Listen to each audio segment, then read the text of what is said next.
Like a beacon on a hilltop, McAlester Breezes furrowed the black and gold. Again, hello and welcome to Bob Brumley Gymnasium. The black and gold are officially back at the house. It has been 21 days since they've gotten to play in front of their home crowd, but tonight on Hall of Fame night, they are back.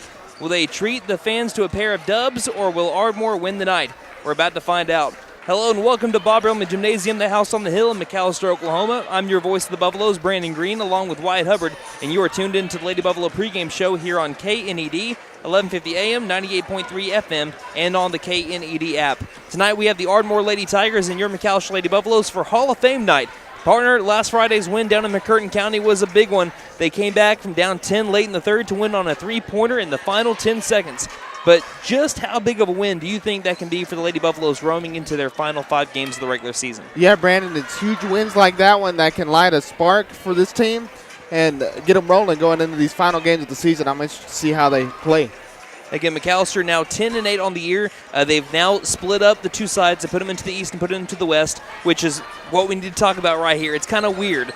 The girls are on the east side, but they put the McAlester boys in the west, which I don't understand, but that's what they ended up doing. And right now the girls are currently ranked 7th in the east, which means that they would not be hosting a regional. You have to be in the top 4 of the east or the west to be able to host a regional. So when it comes to McAlester right now, they're ranked 7th in the east at 10-8 right now. Looking at the McAlester Lady Buffaloes, let's look at their win over Broken Bow last Friday. After leading by 6 at halftime, the Lady Buffaloes saw Broken Bow explode out of halftime on an 18-4 run to take a 10-point lead in the third. However, from the 9 minutes of the third to the 4-minute mark in the fourth, the Lady Buffaloes went on a wild 16-0 run to take the lead.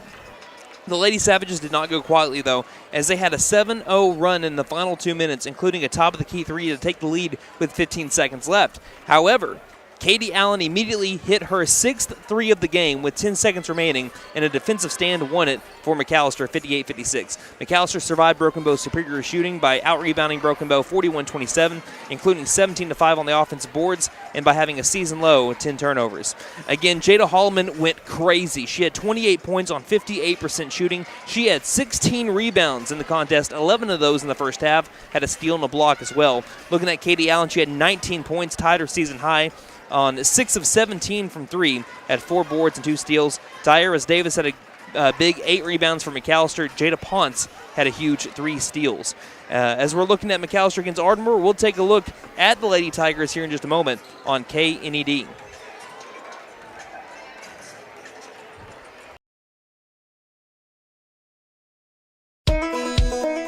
Best Western Inn and American Lodge and Suites in McAlester are both locally owned and operated. Both offer clean and comfortable rooms at a great price. Best Western Inn and American are proud sponsors of McAlester Buffalo Sports, wishing the best of luck to all the players and coaches. Remember, when you need a clean, comfortable room at a great price, think Best Western Inn and American Inn Suites, both located on the 69 bypass in McAlester. What's with the chips? It's a little gift for my Valentine. Not chocolates? What? February is the perfect time to surprise your Valentine with a certified pre-owned Nissan. Financing is as low as 3.99% and comes with a 100,000-mile powertrain warranty. Hey, don't eat those chips in my car. Don't forget to tell them Maddie sent ya. Fenton Nissan is your best deal dealer. Learn more at fentonnissan.com. Since 1952, W.E. Alford Propane has been your source for propane, both residential and commercial. W.E. Alford Propane serves eastern and southeastern Oklahoma, with locations in the Eufaula area, McAlester, Shakota, Wilburton, Hartshorn, Muskogee, and more. If you need propane, there's only one number to call. Winter will be here before you know it, so call today, 918-423-3121. W.E. Alford Propane, serving the area for 70 years. Hey guys, it's Sam from Sam Wampler's Freedom Ford in beautiful McAlester. If you're looking for a truck and you want to save a buck, then you're in luck. It's time for a new Ford truck. If you're wanting it for fun in the sun, work, or play, today is your lucky day. Like I said, today is the day, so don't delay. Get off your seat and try the truck that won't be beat. So come on down to Sam Wampler's Freedom Ford in beautiful McAlester and let us make it happen for you. Caring Hands Healthcare Centers offers high-quality, affordable care with locations in McAlester and Hartshorn. Caring Hands provides easy access to healthcare at reduced costs, medical, dental, behavioral health, and substance abuse services. We accept Medicare, Medicaid, and commercial insurance and offer reduced pricing for patients that are underinsured or not insured based on income. We offer transportation and a 340B discount pharmacy program. Caring Hands Healthcare Centers. For more information, call 918-426-2442. My wife makes the best lasagna, even in that old kitchen of ours. She deserves the best kitchen money can buy, but all our cash was tied up. So we went to the Bank N.A. for a loan for our kitchen remodel, and the folks at the Bank N.A. came through for us and our family. Plus, the Bank N.A. is local, so the money stays in town. Call 918-423-2265 or go into the Bank N.A. to get your loan for whatever your family wants or needs. The Bank N.A. Strong, secure, and ready to loan. Member FDIC, Equal Housing Lender.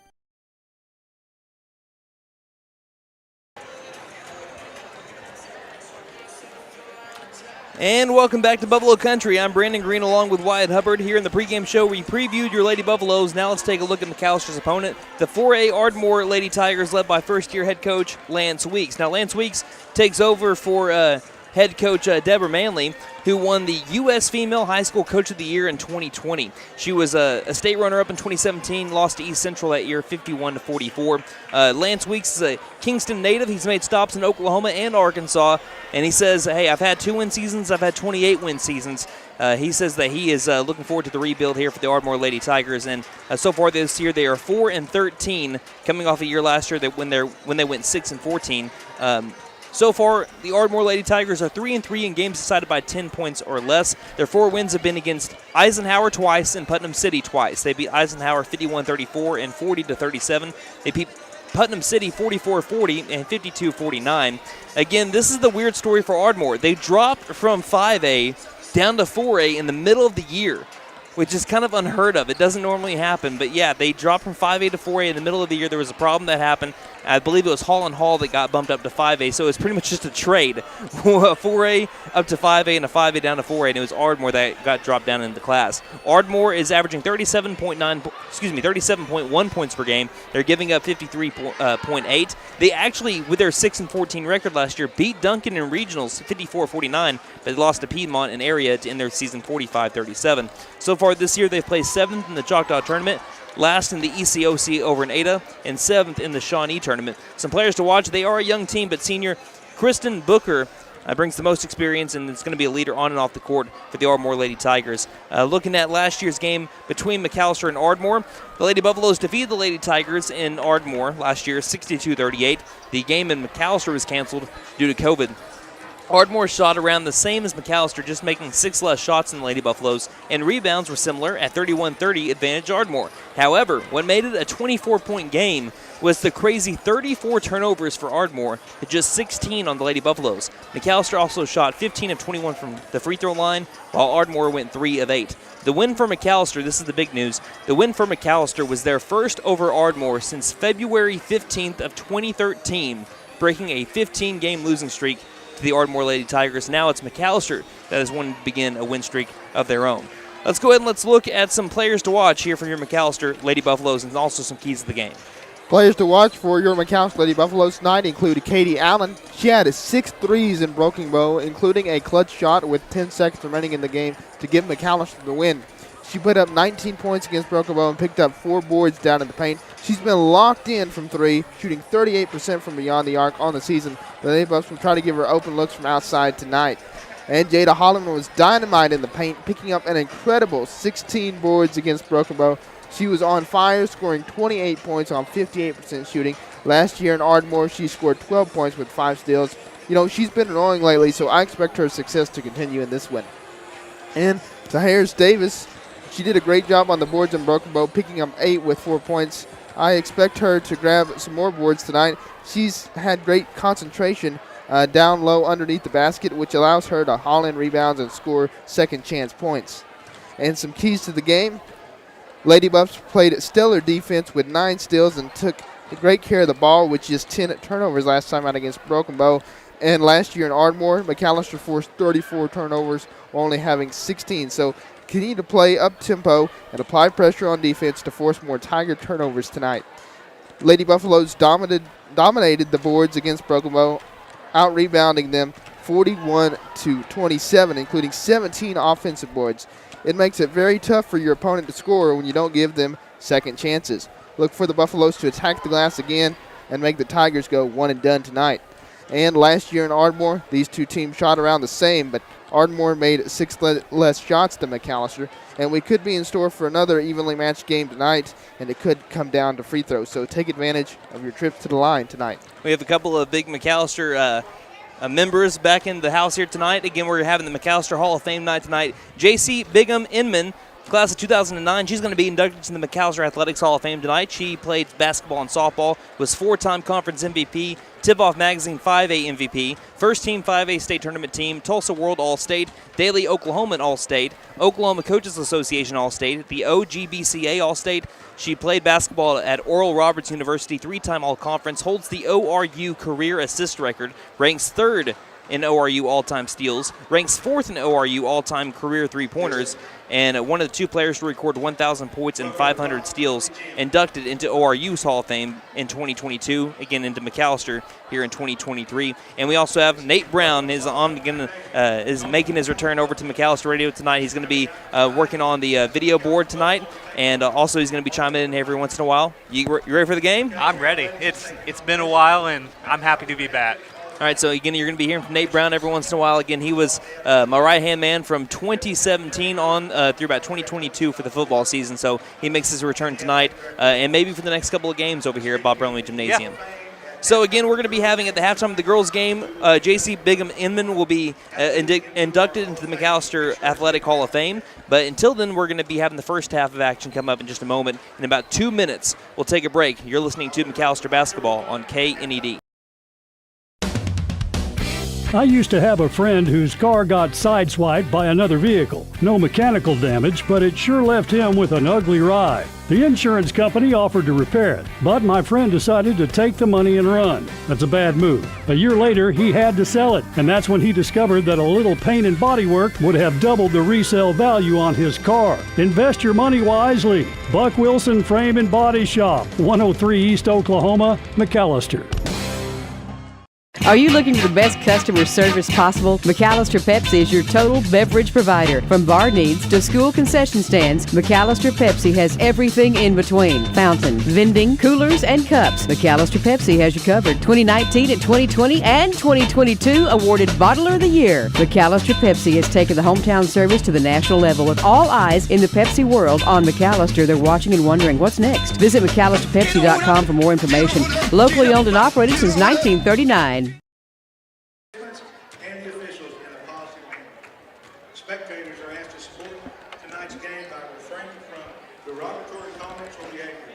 We ask you to support the competitors, the coaches, and the officials. All right, we're back over here at Bob Brumley Gymnasium, the house on the hill in McAlester, Oklahoma. Another person returning to Bob Brumley Gymnasium, Mr. John Homer. He's on the mic here tonight, so we're going to send things down to him as we're about ready for the national anthem.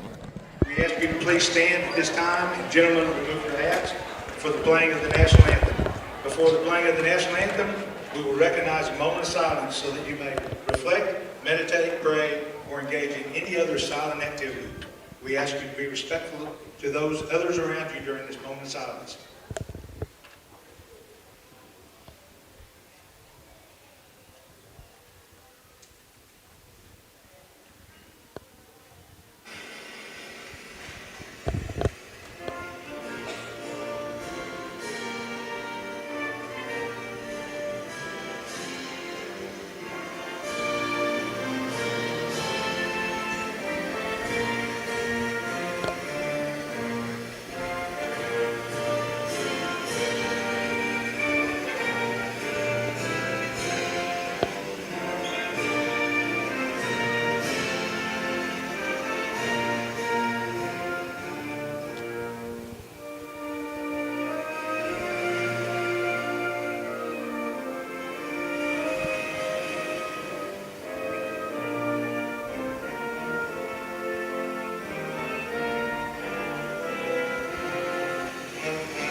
All right, partner, you ready? Let's basketball, buddy. All right, we're about to be having the starting lineups announced in just a moment. Let's send things back down to Mr. John Homer. Starting lineups for Ardmore Tigers, Lady Tigers. Number 22, Destiny McGee. Number 24, Krista Butler. Number 31, Gabriel Pettigrew. Number 40, Kay Dorsey. Number 44, Vance Marshall.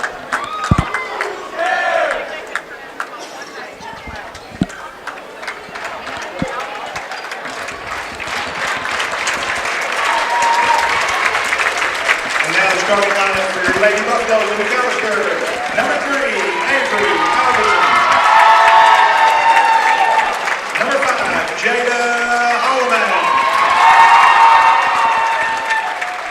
Number 12, Jaden Spears. Number 13, Jada Potts. And number 23, Katie Allen. And those are your starting lineups. We're about to have tip-off, brought to you by Beautiful Rooms Furniture for a great mattress at a great price, plus quality furniture.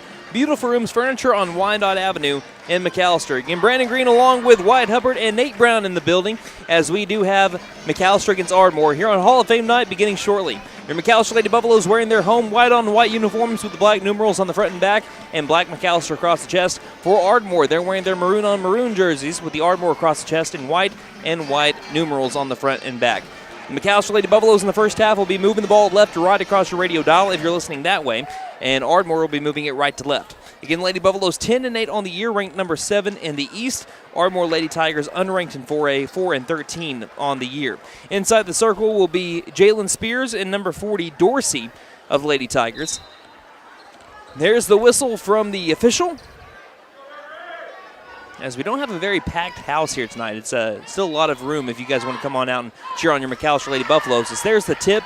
It's won by Ardmore, and it's basketball time in the Heartland. Pass down inside, back out to the top of the key, swinging it to the far corner. Spot up three is on the way, and Ardmore takes an early lead. Destiny McGee hits the three to make it 3-0. Advantage Ardmore 15 seconds in. So Jada Holloman passes to the right wing over to Albertson, who bounce passes at baseline. Back over to Albertson. Passes between the rings over to Allen. Feeds it left wing through the arms of Spears, but she gathers it back to the red line, to the right wing.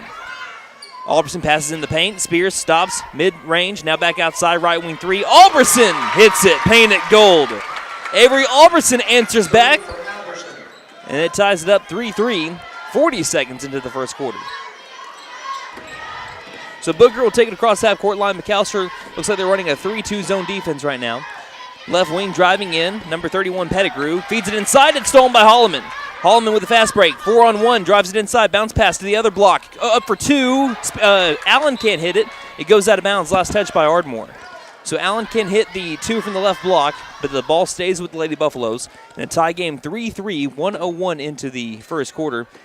As that's the second time this year that we've had the cover of the electrical outlet on the half-court line be popped off. Here's an inbound to the low post. Holloman, bank shot in. I love Coach Redway with that outlet that popped off. He just stomped it back into place like he was Mario. Jumping on it. Was it a toad? Yeah, I think so. Toads is what they called them in the game. Between the rings, dribbling right. Booker feeds it, far corner three is back ironed. Good box up by Ponce, and we got Holloman with a rebound. She had 16 against Broken Bow a week ago. She no-look passes it down low. Spears can't hit the layup, though. Rebounded down low by Ardmore. Lady Buffaloes with a 2-point lead, 6:26 remaining in the first. Good look inside, two is up, and they answer right back. Great look for number 40, Dorsey, and that makes it 5-5. Ardmore tied up with the Lady Buffaloes. Right wing, Albertson looking inside, passes high post over to Holloman, back out top of the key. Spears thought about the three, gets it back to the free throw line. Shot is up and good by Holloman. Holloman has been one of the best players in the state as of late. 7-5 is the score, Lady Buffaloes leading by 2. Holloman 21.4 points per game. Again, coming off that 28-point performance against Broken Bow last Friday, and she's got another steal here. She's averaging 2.5 of those on the year. Across the half-court line, she drives coast-to-coast on a road trip, is fouled on the shot, and she'll go to the free throw line. This trip to the Charity Stride brought to you by Big V Feed Center for all of your animals' feeding needs. Visit us in McAlester, Kiowa, and Chakota. Go Buffs. Holloman with a career-high 32 points on the year. That came in the very first game of the year against Hugo. That's the first shot by Holloman. It's nothing but net. And the Lady Buffaloes take a 3-point lead, 8-5. She's averaging 82% from the free throw line on the year. That's a team high. Second shot by Holloman is good, and that makes it 9-5. Lady Buffaloes with their first double possession lead. And just like that, Jada Holloman already with 6 points. She's a bucket machine, top of the key. Lady Buffaloes playing zone defense right now. Lob it out near corner, over to Booker. Booker looking inside, no one's open. Lobs it back top of the key, high post. Back outside near corner. Driving's McGee, baseline floater is up and no good. We have a fight for the rebound. Offensive board by Ardmore, and they score. Down inside, Dorsey was able to rip it away from a couple of Lady Buffaloes and makes it 9-7. Left wing, Allen wide open for three. Painted gold. Katie Allen with her 61st made three of the season. 12-7 the score. She's shooting 38% from three on the year. She hit 6 against Broken Bow, including a game winner last Friday. Left wing, Booker looking inside, dribbling inside. Stops mid-range, and Spears says, give me that. Gets 2 hands in on it. That's going to be a tie ball and a steal there for Jalen Spears as McAlester has the possession arrow. Tyaris Davis is going to be allowed to come in. There's the buzzer from the scores table. She comes in for Avery Alberson. And the Lady Buffaloes leading 12-7 with 4:58 remaining in the first. We'll dribble it left to right across your radio dial. Right wing, Davis, bounce pass, right elbow. Spears back outside, left open, left wing, 3. Allen can't get that one. Offensive board by Davis. Davis has her shot blocked down low, gets another offensive rebound to the near corner. Spears now, passes to the top of the key. It's tipped, but taken back by Holloman. Inside the circle, she dribbles inside to the paint. 2 is up with the left hand, can't get the roll though. It'll be rebounded by the Lady Tigers. They'll take it down the far sideline. Destiny McGee, who hit the first bucket of the game, a far corner 3, passes around the world to the near corner, and the ball's kicked out of bounds by Ponce, saving the baseline from Dorsey. 4:22 remaining in the first quarter, 5-point lead for the Lady Buffaloes. Inbounding from the corner is Pettigrew. Lobs it out left front court over to Booker. Booker stops, passes back left wing. Pettigrew left open. She'll take the 3. Looks good, is good. She was left alone, takes the 3, and it makes it a 2-point game. 4:08 remaining in the first quarter, 12-10 our score. Lady Buffaloes lead by 2.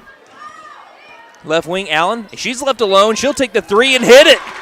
She answers right back with one. 15-10 the score. Painted gold for Katie Allen. Yeah, when she gets her feet set from outside, it's going in. She's only a sophomore, mind you. Near corner.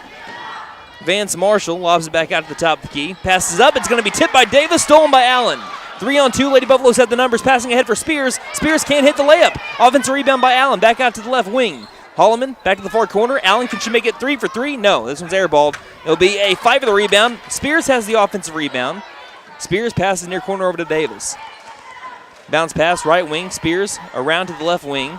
Allen, overhead pass, high post, turnaround jumper, left elbow, good. Jada Holloman makes it 17-10. Coach Owen calls a timeout. We'll take it. 3:16 remaining in the first here on KNED. I used to have a friend whose car got sideswiped by another vehicle. No mechanical damage, but it sure left him with an ugly ride. The insurance company offered to repair it, but my friend decided to take the money and run. That's a bad move. A year later, he had to sell it, and that's when he discovered that a little paint and body work would have doubled the resale value on his car. Invest your money wisely. Buck Wilson Frame and Body Shop, 103 East Oklahoma, McAlester. And welcome back to McAlester, Oklahoma. Nate, what do you think so far? This is a offensive clinic so far, and I am loving it. You know I'm a fan of offense. Nate, Wyatt, what do you think? Same. Jada Holloman and Katie Allen have been putting up points tonight here early. Yeah. We have 8 points for Holloman, and I believe 6 for Katie Allen. Kayla Johnson checks into the game for the Lady Buffaloes. Coming in for Jalen Spears. That's the only substitution that we've had coming out of the timeout by Coach Owen. Ardmore with the ball, trailing 17-10. Lady Buffaloes lead with 3:03 remaining in the first. Ardmore with the ball. Jump pass out of the far corner caught by Booker. Booker looks inside, no one's open. Passes to the top of the key to the high post. Right past the Lady. Free throw line shot is missed and rebounded by Holloman. Holloman ahead over to Davis. Davis charging towards the rim. She's bumped. No made shot. Offensive rebound by Allen, and Allen puts it back in, and she's got 8 points, and Lady Buffaloes lead 19-10. 2:40 remaining in the first quarter. McAllister's going to press, and Davis is going to get a batted tip and a steal. Pass to the left left block, and Katie Allen makes the 2 to make it 21-10. McAllister explodes out of the timeout, leading by 11. 2:31 left to go in the first. We'll take a timeout here on KNE.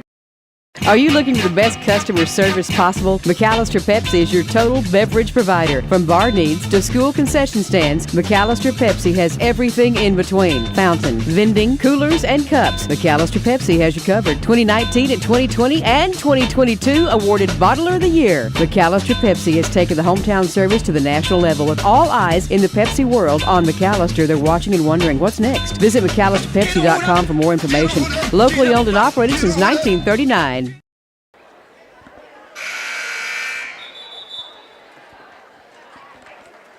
So the Lady Buffaloes have put up 21 points here in the first quarter. They're averaging 52 points per game on the year. Right now they're on a pace to score more than, 80? More than 80. So they're having a stellar first quarter when it comes to offense, and they're going to press once again. And Davis has another steal. Davis passing ahead over to Johnson. Johnson outside, far corner 3 on the way by Allen. Painted cold! Lady Buffaloes open up to a 14-point lead, and they're going to keep on pressing here.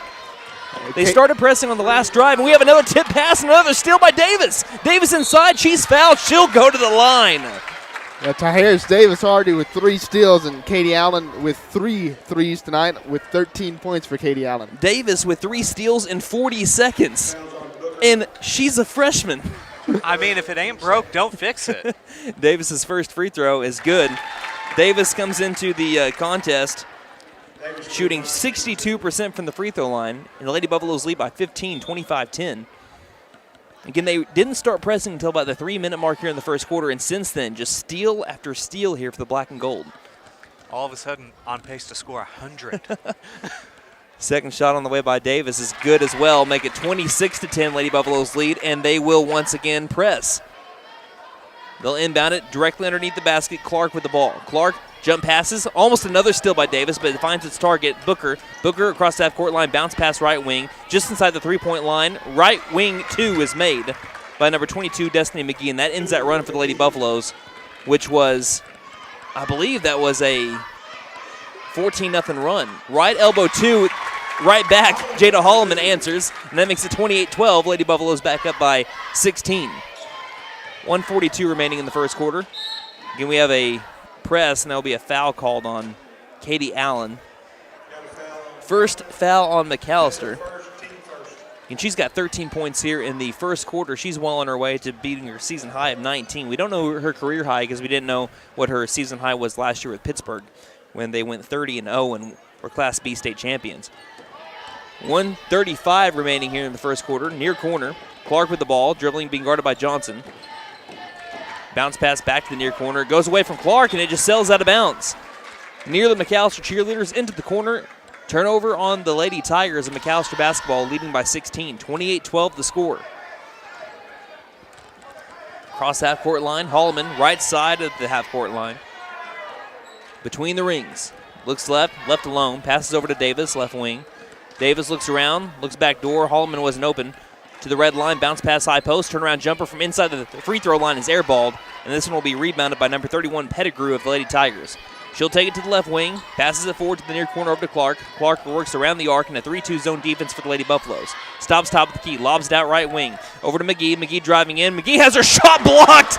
Vicious block by Jada Ponce. Down inside, we have a foul called after an offensive rebound by Ardmore, and we'll have someone going to the free throw line. I believe the foul is going to be on Ponce. That'll be her first personal, team foul number 2. And it'll be Dorsey at the free throw line. Vicious block by Jada Ponce. First shot by Dorsey is short, as we'll have Spears and Alberson check in for Johnson and Ponce. 50 seconds remain in the first quarter.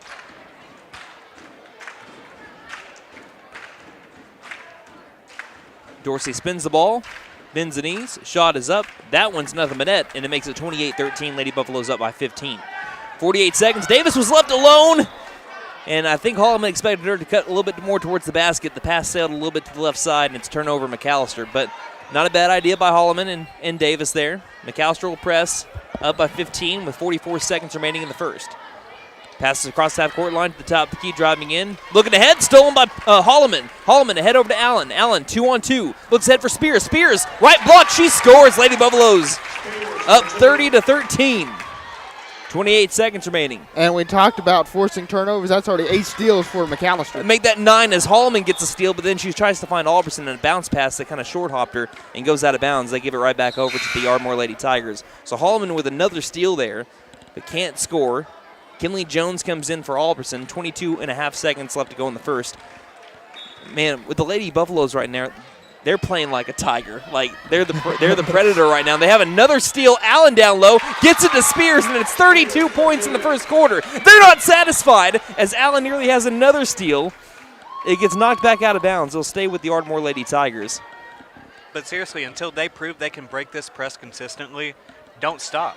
That's what the Lady Buffaloes are doing. They're just being animals right now on defense, like a tiger facing its prey and getting steals all the time. 2 seconds left to go in the first. There's another one by Spears.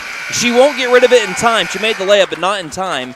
So we end the first quarter with another steal by the Lady Buffaloes. I believe it's their 10th of the quarter. We'll head to the second with McAlester leading 32-13 here on KNED. Patriot Chrysler Dodge Jeep and Ram is ready to make a deal. Check this out. Right now, Patriot is offering 1.9% financing for 72 months and $2,500 cash back on a brand new 23 Jeep Grand Cherokee Limited. Here's a 2022 Ram Lone Star Bighorn 4x4 with up to $4,750 cash back and 1.9% APR for 72 months. The best deal on a new vehicle is always at Patriot Chrysler Dodge Jeep and Ram in McAlester. Vickers Furniture is having an inventory reduction sale. I know, just another sale, right? No, this is truly an inventory reduction sale. Vickers ordered new furniture back in the fall, and they need to sell what they have to make room for it. Honestly, sofas start at just $298. $298 for a brand new sofa. Now that's what I'm talking about. The inventory reduction sale going on now at Vickers Furniture, 2nd and Wyandotte, McAlester. Going into the second quarter, Lady Buffaloes leading 32-13 behind 11 steals for the Lady Buffaloes in the first quarter. The I Don't Drink Coffee podcast says thanks for the broadcast first quarter, and the Lady Buffaloes are on fire. Yes, they are, as their defense has been fantastic. Left front court, near corner. We're going to go back to the comment here in just a little bit. Baseline, back out to the near corner, short side. It's going to be a cross-court pass to the right wing to the far corner now. McGee takes the long 2, and it's short. Rebounded by Spears. Spears will take it left to right. Has Allen. She'll feed it to Allen. Left block 2 is good. Lady Buffaloes lead 34-13. 7:33 left to go in the half. By the way, let us know where you're listening from or watching from on Twitter at Buff Sports Radio, and we'll try to give you a shout-out as well here at Buffalo Roll Call. Lady Buffalo's defense has been on fire. Right wing, Ponce. As I speak about that, tie ball. That's going to be a steal there for Jada Ponce. So she'll get it. Coach Owen loves using a line. I saw the 9 questions with Kinley Jones, the article for Vibe. And one of Coach Owen's favorite sayings is, offense might sell tickets, but defense wins championships. And I think he knows a thing or two about that. Holloman will check out. Albertson will check in. And right now the Lady Buffalo's defense transitioning into offense with fast break points is winning the game right now by 21. Left wing 3 by Allen. This one's on the right side of the rim. Davis flies in and gets the offensive board. Spears backs it up to the right wing. High post, bounce pass inside. Ponce wide open. Great ball movement from the Lady Buffaloes. They lead 36-13, 1 minute into the second quarter. They're on pace to score 128 tonight. And we got a travel by McGee of the Lady Tigers along the half-court line. Whew. So far, one of the most impressive showings from the McAlester Lady Buffaloes here in the first half. We'll take a timeout. You're listening to Lady Buff Basketball on KNE. Best Western Inn and American Lodge and Suites in McAlester are both locally owned and operated. Both offer clean and comfortable rooms at a great price. Best Western Inn and American are proud sponsors of McAlester Buffalo Sports, wishing the best of luck to all the players and coaches. Remember, when you need a clean, comfortable room at a great price, think Best Western Inn and American Inn Suites, both located on the 69 bypass in McAlester.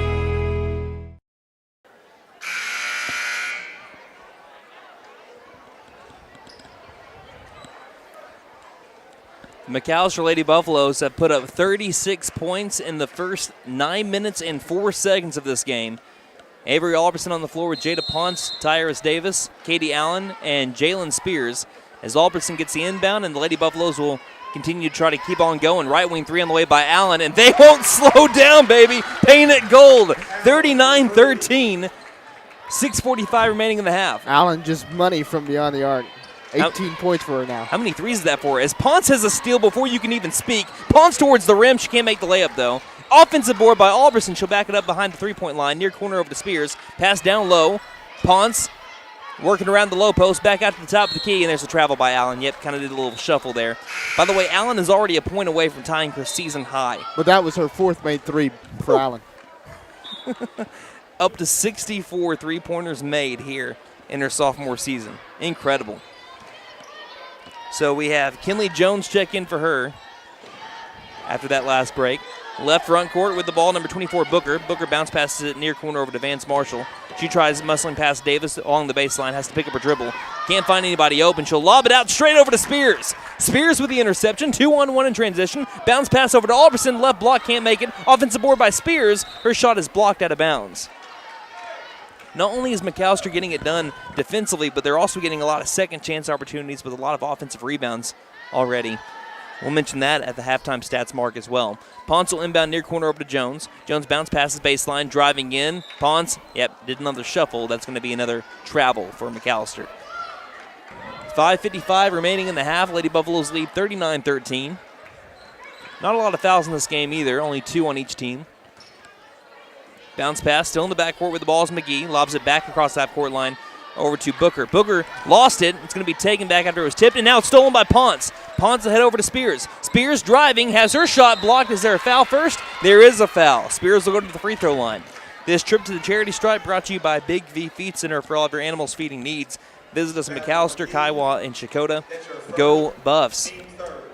So Spears heads to the free throw line. And you mentioned McAlester getting a lot of second chance opportunities. They have 8 rebounds offensively tonight. Already.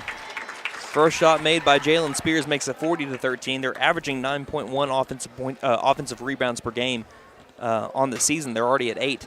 Spears goes perfect from the line there. Now on the season, that makes it 5 of 6 there for the senior. And Lady Buffaloes lead 41-13, 5:35 left to go in the half. Left front court with the ball. Again, McAllister's been showing tons of pressure. Ardmore has not been able to beat it. Near corner. Bounce pass, left wing. Bounce pass back to the near corner. Three-pointer is up by Pettigrew, and that one rims out. Offensive rebound. 2 is up with the left hand and made by Vance Marshall. Making it 41-15. 5:12 remaining in the half. Far corner. Spears passes, left elbow. Alberson dribbles around a lady. Tries to bounce pass it between 2 defenders. Lost it. Rolls all the way over to Spears on the far corner. Pass into the paint. Back outside far corner. Alberson for 3. That one's off the back iron. Rebounded by the Ardmore Lady Tigers, and Spears nearly stole it back away, but it'll stay with the Lady Tigers as she stepped out of bounds while touching the ball. So McAlester has been on I'm trying to do the math here. They've been on a 29-5 run as we have a foul down inside the perimeter by Davis with 4:47 remaining in the half.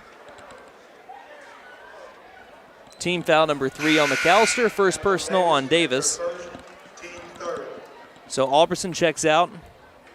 So does Jones and Ponce as Allen comes back in with Johnson and Holloman as well. 4:47 remaining in the half. Lady Buffaloes put up 41 points here in the first quarter and a half.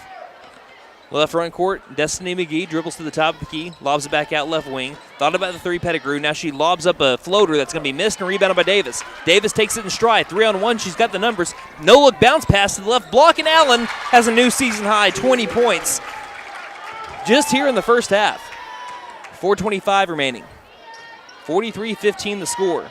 Lob out right wing, McGee takes the 3 with a hand in her face, back irons it. We have a fight for the board. Davis grabs it, but it's taken back by Ardmore. That's going to be an offensive board for them. Down looking inside, 2, contested 2 missed. Rebounded by Holloman. Holloman in the paint, gets bumped again, across the half-court line. Passes ahead over to Davis. Davis dribbles low post, back outside, left wing 3 by Spears. That one's a little bit short. Rebounded by Dorsey along the baseline. Ardmore will move the other way. Boy, you just expect everything to go in for McAlester so far, don't you? Yeah, their offense has been working so far. Down low. 2 is up. Great patience there by Vance Marshall, waiting for a defender to fly by and puts it up off the left block. They make it 43-17, 3:38 and ticking here in the first half. Again, at one point, this game was 12-7. That's the kind of role that McAllister's defense and offense has been on here. Bounce pass, high post. Great look down inside for Davis, but Davis was already looking to toss it back to the high post over to Spears. Saw a defender in front of her, already let go of the ball. That's a steal for the Lady Tigers. Bounce pass to the right wing. McGee lobs it inside, overshot her target, sails it out of bounds. Last touch by the Lady Tigers, McAlester basketball. And we're about to have a couple of substitutions again for McAlester. Looks like Ponce and Bailey Marshall getting ready to check in. For Davis. Well, I didn't, and I just see Davis. I think Davis and Johnson both checked out. Holloman across the half-court line. She'll look right and look left. Kind of left alone. Passes to the right wing over to Allen. Allen eyed the rim. Passes high post. 2-pointer up by Holloman, and she gets it to go.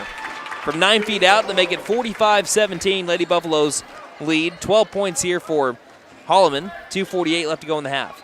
McGee, great drive inside. Great move, but can't score. But she'll go to the free throw line, and she was hacked in the act. That was going to be on Holloman. It'll be her first personal team foul number 4. I'm currently John Homer's echo. And we'll have, again, McGee at the line. And we have a timeout called by Coach Owen first. We'll take it. McAlester leading 45-17 here in the second quarter on KNE.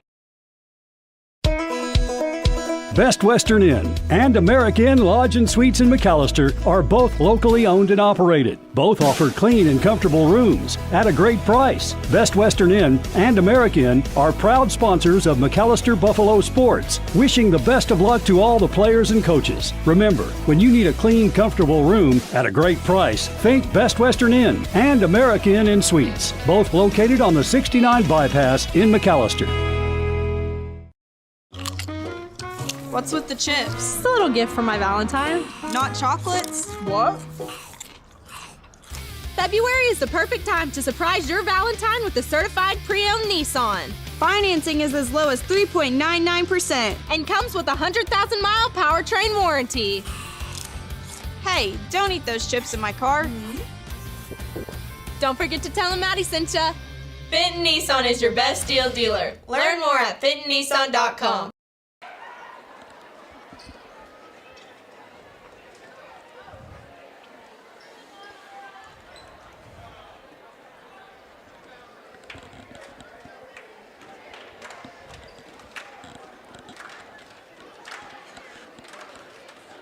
.245 remains here in the first half. Lady Buffaloes leading 45-17 over Ardmore as we're in the middle of free throws right now. As it looks like McGee hits her first to make it 45-18. It's a 27-point lead for the Lady Buffaloes and a dynamite first half. Second shot is on the way, and that one's good as well. Makes it 45-19. Lady Buffaloes in the lead. Passing left wing over to Allen. Allen looking ahead. No one's open. Passing between the rings over to Spears. Spears feeds it right wing. Holloman takes the three. Will she bank it in? No, it's too short. Offensive board by Ponce. Ponce gives it to a cutting Holloman that can't score. Offensive board by Davis. Davis, bounce pass. Long two. Holloman, that can't get the roll. Another offensive board by Tyrus Davis. To the top of the key, Holloman. She'll wait for the rest of her offense to set back up. That's now 5 offensive boards for Davis. She currently has a right elbow. Davis passes left wing. Allen for three. That one's off the back iron. And nope, that one's not an offensive rebound. I thought Holloman was about to haul that one back in as it goes towards the student section. The seats are, again, increasing by the minute, it looks like. The crowd is. The fans are coming through the doors. Lady Buffaloes leading 45-19, 2:02 left to go in the half. Left wing. Passes between the rings.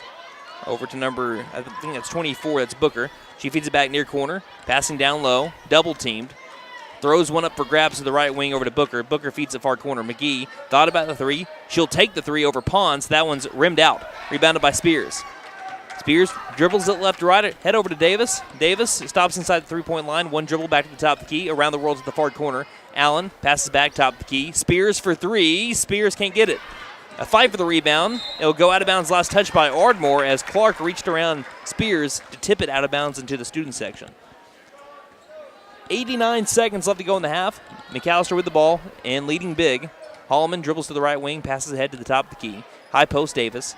Back outside, far corner, wide open three on the way by Allen. Paint it cold. She's got 23, matching her number. What a great way to celebrate 2-3-23. Her 5th 3 of the night. Playing like Jordan tonight. She's got a foul right here. See what I did there? It's literally 23 day because it's February 3rd, 2-3, and then 23. And if you look at the scoreboard, it says player 2-3, foul 2, points 2-3. 1:08 left to go in the half. 48-19, Lady Buffaloes lead. Far corner, nearly losing the ball, but gathering it back was Wolf. Wolf passes down inside. Great look to a cutting lady. Foul and one. As it was, I'm trying to get a number there for her. I believe that's Smith. 2 for Smith. Yes, Smith at the free throw line after she got the bucket. That's team foul number 6 on the Lady Buffaloes, first personal on Spears. Shot is up, and they can't complete the and one. Rebounded by Spears after the missed free throw. Hallman takes it to the right wing, gives it to a cutting Davis inside the paint, takes a body, and she's going to be fouled on the shot. So Davis will go to the free throw line now with 51 seconds left to go in the half. Again, we want to encourage everybody. I know a lot of people, when things go to halftime, they want to tune away for a little while. We encourage you not to do so. As, again, J.C. Bigham Inman is about to be inducted into the McAlester Athletic Hall of Fame as Davis misses the first free throw. Fantastic player, not only in her career over here in McAlester, but also at ORU. As the second shot by Davis is missed, and we have another offensive rebound by Spears. McAllister's flying all over the place. Top of the key, Ponstad by the three. Cuts it right wing now. Allen for three. Got it again! Paint it gold, Katie Allen! Get out of your mind! Shooting 60% from 3. 26 points in the first half. Far corner. Pass tipped out of bounds. Last touch by the Lady Buffaloes. Okay, I just want to point something out real quick. She's outscoring Ardmore. That is true. Katie Allen herself is scoring 5 more points than Ardmore. 26 seconds remaining in the half. She's playing, again, out of her mind. How many threes is that now for her? That is now 6. Already. Pass tipped. Spears has another steal. Driving towards the rack. Flying arms. She will miss it. Offensive board by Allen. And like a good neighbor, Allen is there. She gets 28 points there from McAlester. 6 seconds remaining in the half, 53-21. We'll see what happens in the final 3 seconds. McGee top of the key, lobs it near corner. At the buzzer, three-pointers missed, and we head to the second half with McAlester leading 53-21. We'll take a break, and we'll have the Hall of Fame induction when we return here on KNED. Since 1952, W.E. Alford Propane has been your source for propane, both residential and commercial. W.E. Alford Propane serves eastern and southeastern Oklahoma with locations in the Eufaula area, McAlester, Shakota, Wilburton, Hartshorn, Muskogee, and more. If you need propane, there's only one number to call. Winter will be here before you know it, so call today, 918-423-3121. W.E. Alford Propane, serving the area for 70 years.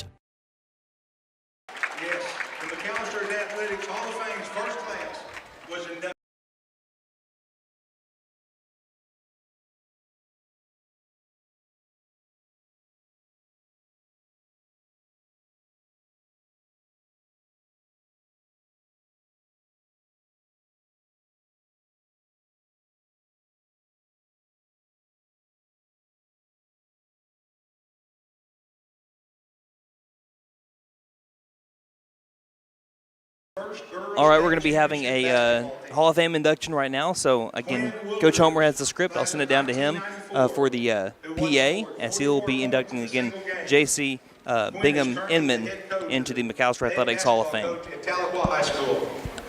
And Jeremy Case, class of 2003, who scored 2,249 points as a Buffalo and played basketball at Kansas University, where he is currently an assistant coach. All our Hall of Fame plaques are displayed here in the hallway at Brumley Gym, And next year, you will be able to see them at our new facility called the MAC. I knew that would be something. There you go. Tonight, we will induct another one of our finest athletes. On the court for the induction ceremony is our athletic director, James Singleton. Our honoree tonight is J.C. Pregame.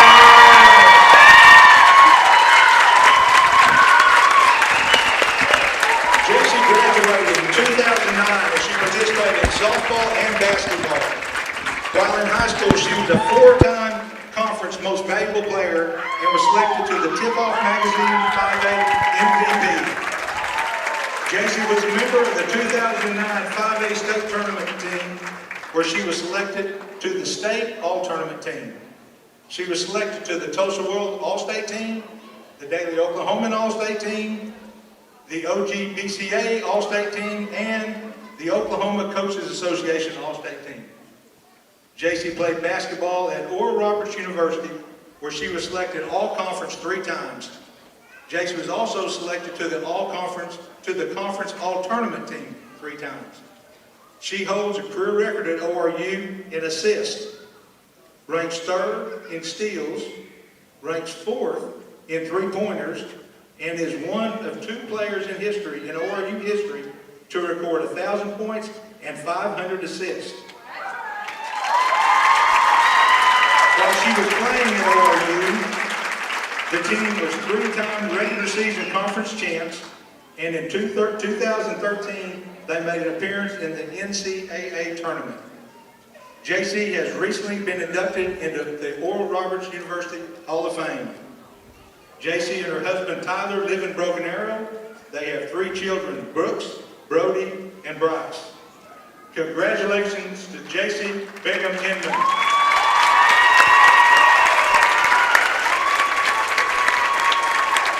Ladies and gentlemen, I present to you the 31st member of the McAlester, Jason, the McAlester Athletic Hall of Fame. Would you please stand, everyone please stand and join with me. And I want to hear a crowd. Once a Buffalo, always a Buffalo. And now our fight song.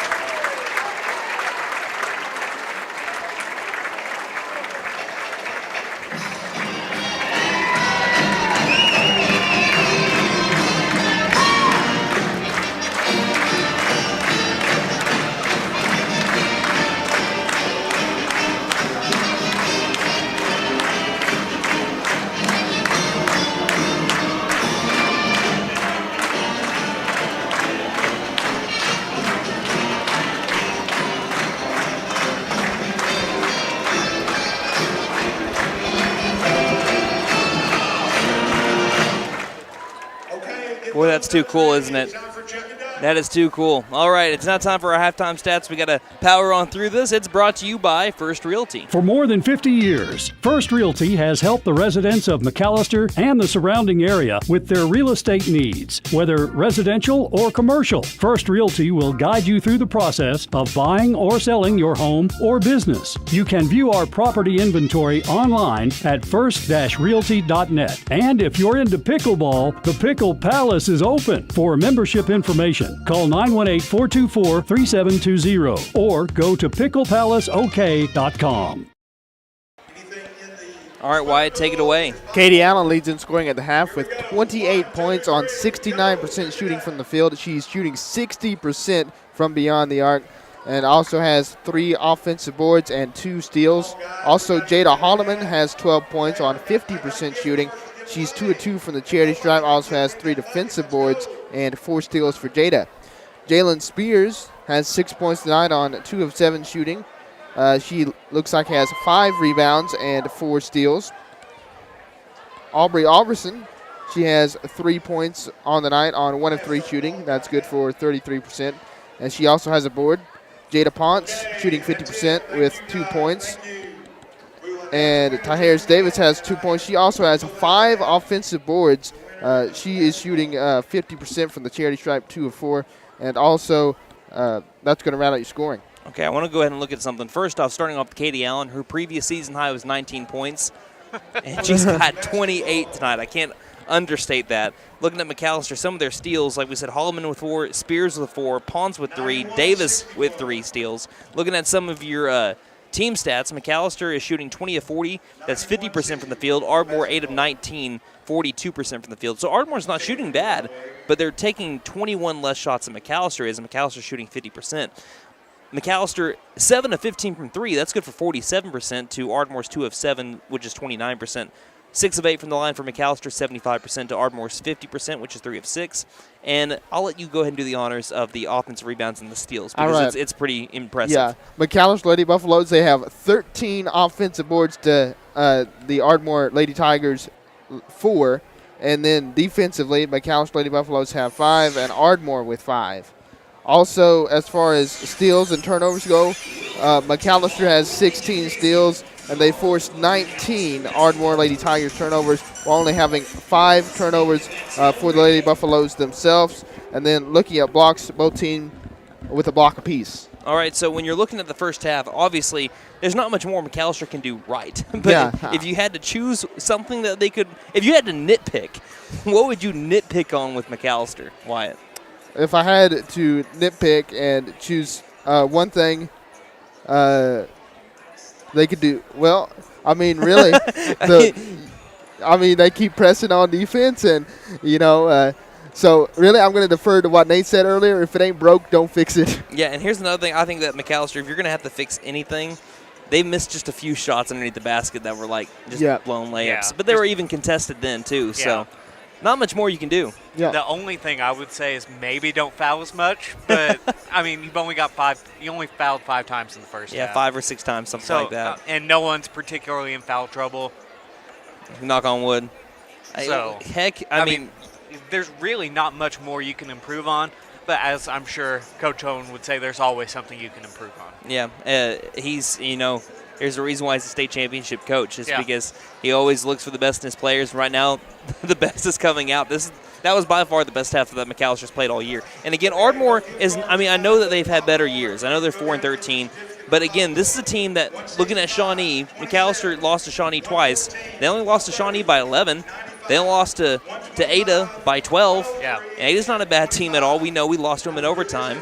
They, again, played teams like Union, who McAllister lost to by, I think, what was the score? McAllister lost to Union by 13. They lost to Union by 20. So, again, they're not that – I mean, they only lost to Blanchard, which McAllister had to see them take them to the wire with 5 – it was a 5-point difference between them. They only lost to Blanchard by 9. So, again, Ardmore is not a bad team. They're not as bad as their record shows. Yes. I think that's exactly what you were about to say, yes, wasn't it? And I hate to, compare scores and everything, but the way the Lady Buffaloes are playing in the first half, you can't diminish it. They have played fantastic. And, Wyatt, you've been using the term a lot, controlled aggressiveness. I think that was a picture-perfect just what you're seeing from there, a picture-perfect example of controlled aggressiveness. McAllister with plenty of steals, 16 in the first half. Right, and only 5 fouls. Not bad at all. So we're going to take a break. Again, they put more time up on the scoreboard. I'm trying to just kind of, fill in the space a little bit because they ended up adding a little bit more time for McAllister to be able to speak at halftime if they wanted to and come out and warm up a little bit, which is what Ardmore's doing as well. So it looks like we have about 4.5 minutes until the beginning of the second half. Lady Buffaloes leading 53-21. Right now on pace to score 106, and Katie Allen on pace to score 56. Is that good? That ain't bad. So again, 53-21 is our score. We'll take a break and we'll be back here in about 3 minutes here on KNED. Since 1952, W.E. Alford Propane has been your source for propane, both residential and commercial. W.E. Alford Propane serves eastern and southeastern Oklahoma, with locations in the Eufaula area, McAlester, Shakota, Wilburton, Hartshorn, Muskogee, and more. If you need propane, there's only one number to call. Winter will be here before you know it, so call today, 918-423-3121. W.E. Alford Propane, serving the area for 70 years. Hey guys, it's Sam from Sam Wampler's Freedom Ford in beautiful McAlester. If you're looking for a truck and you want to save a buck, then you're in luck. It's time for a new Ford truck. If you're wanting it for fun in the sun, work, or play, today is your lucky day. Like I said, today is the day, so don't delay. Get off your seat and try the truck that won't be beat. So come on down to Sam Wampler's Freedom Ford in beautiful McAlester and let us make it happen for you. Caring Hands Healthcare Centers offers high-quality, affordable care with locations in McAlester and Hartshorn. Caring Hands provides easy access to healthcare at reduced costs, medical, dental, behavioral health, and substance abuse services. We accept Medicare, Medicaid, and commercial insurance, and offer reduced pricing for patients that are underinsured or not insured based on income. We offer transportation and a 340B discount pharmacy program. Caring Hands Healthcare Centers. For more information, call 918-426-2442. My wife makes the best lasagna, even in that old kitchen of ours. She deserves the best kitchen money can buy, but all our cash was tied up. So we went to the Bank N.A. for a loan for our kitchen remodel, and the folks at the Bank N.A. came through for us and our family. Plus, the Bank N.A. is local, so the money stays in town. Call 918-423-2265 or go into the Bank N.A. to get your loan for whatever your family wants or needs. The Bank N.A. Strong, secure, and ready to loan. Member FDIC, Equal Housing Lender. I used to have a friend whose car got sideswiped by another vehicle. No mechanical damage, but it sure left him with an ugly ride. The insurance company offered to repair it, but my friend decided to take the money and run. That's a bad move. A year later, he had to sell it, and that's when he discovered that a little paint and body work would have doubled the resale value on his car. Invest your money wisely. Buck Wilson Frame and Body Shop, 103 East Oklahoma, McAlester. Are you looking for the best customer service possible? McAlester Pepsi is your total beverage provider. From bar needs to school concession stands, McAlester Pepsi has everything in between. Fountain, vending, coolers, and cups. McAlester Pepsi has you covered. 2019 and 2020 and 2022 awarded Bottler of the Year. McAlester Pepsi has taken the hometown service to the national level with all eyes in the Pepsi world on McAlester. They're watching and wondering what's next. Visit McAllisterPepsi.com for more information. Locally owned and operated since 1939.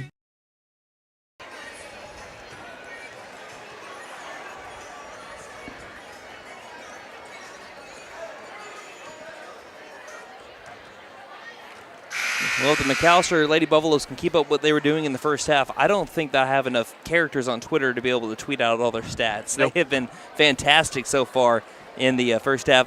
By the way, so has Megan back at the McAlester Radio Studios. Thank you for your work tonight, Megan. And also Wyatt Hubbard doing a great job with all the stats for the McAlester Lady Buffaloes tonight. And also your color commentator and Nate handling the video board. So thank you all for all the help that you've been giving us here tonight. And also thank you to our sponsors, Best Western, American, Fenton Nissan, WE Offer Propane, Freedom Ford, Caring Hands Healthcare, the Bank N.A., Buck Wilson Frame and Body Shop, Pepsi Cola Company of McAlester, Patriot Chrysler Dodge Jeep and Ram, and Vickers Furniture.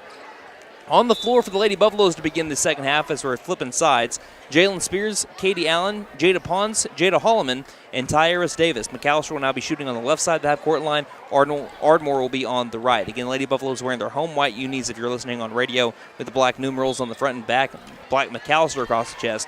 Ardmore maroon on maroon with the white Ardmore across the chest and white numerals on the front and back. We're back underway. Far corner. Ardmore with the ball left wing. They'll pass it inside. We're going to be having a kick ball. Again, the most incredible stat for the Lady Buffaloes in the first half. They had 16 steals against Ardmore. Lady Buffaloes had only 5 total turnovers. 9 seconds into the third quarter, Lady Buffaloes leading 53-21. Biggest story when it comes to people scoring for the Lady Buffaloes, 28 points for Katie Allen already, as she was guarding up against a Lady Tiger right there, but couldn't get the stop as number 40, Dorsey, scores to make it 53-23. Lady Buffaloes up by 30. Between the rings, Holloman passes right wing over to Allen. Allen over to Spears, edge of the circle. Spears feeding it left wing, Holloman. Baseline, Ponce looks for a cutting Spears off the right block. Spears scores. Nice play drawn up there by Coach Owen, and it makes it 55-23 as the Lady Buffaloes answer back. 7:15 remaining in the third. Inside the circle, passing high post, looking down low. 2 is up, and we've got a foul. Holloman hacked number 40, Dorsey, as she was going up off the right block, and now will send Dorsey to the free throw line. Only Holloman's second personal. First team foul by either team here in the second half. First shot by Dorsey is back iron, takes a big bounce and misses. And Ardmore 3 of 7 from the charity stripe tonight. Last year they ended up going 3 of 8. Second shot by Dorsey and they're 3 of 8 tonight. Misses it, rebounded by Spears, and she's got another board. Cross half-court line she goes, stops between the rings, stops, passes left wing over to Allen. Allen looking inside, no one's open. Passes high post over to Spears. Spears outside right wing to Davis. Davis hasn't started her dribble, now does, has to pick it back up, down to the low post to Pons. Pons tries to bounce pass it to a cutting Holloman, and it gets knocked out of bounds, last touch by the Lady Buffaloes. So McAlester turns it over, it'll be Ardmore basketball. 6:48 remaining in the third. Pass across half-court line. Booker, right front court. Starts a dribble. Lady Buffaloes looks like they are again in zone defense. Far corner. Back out left wing.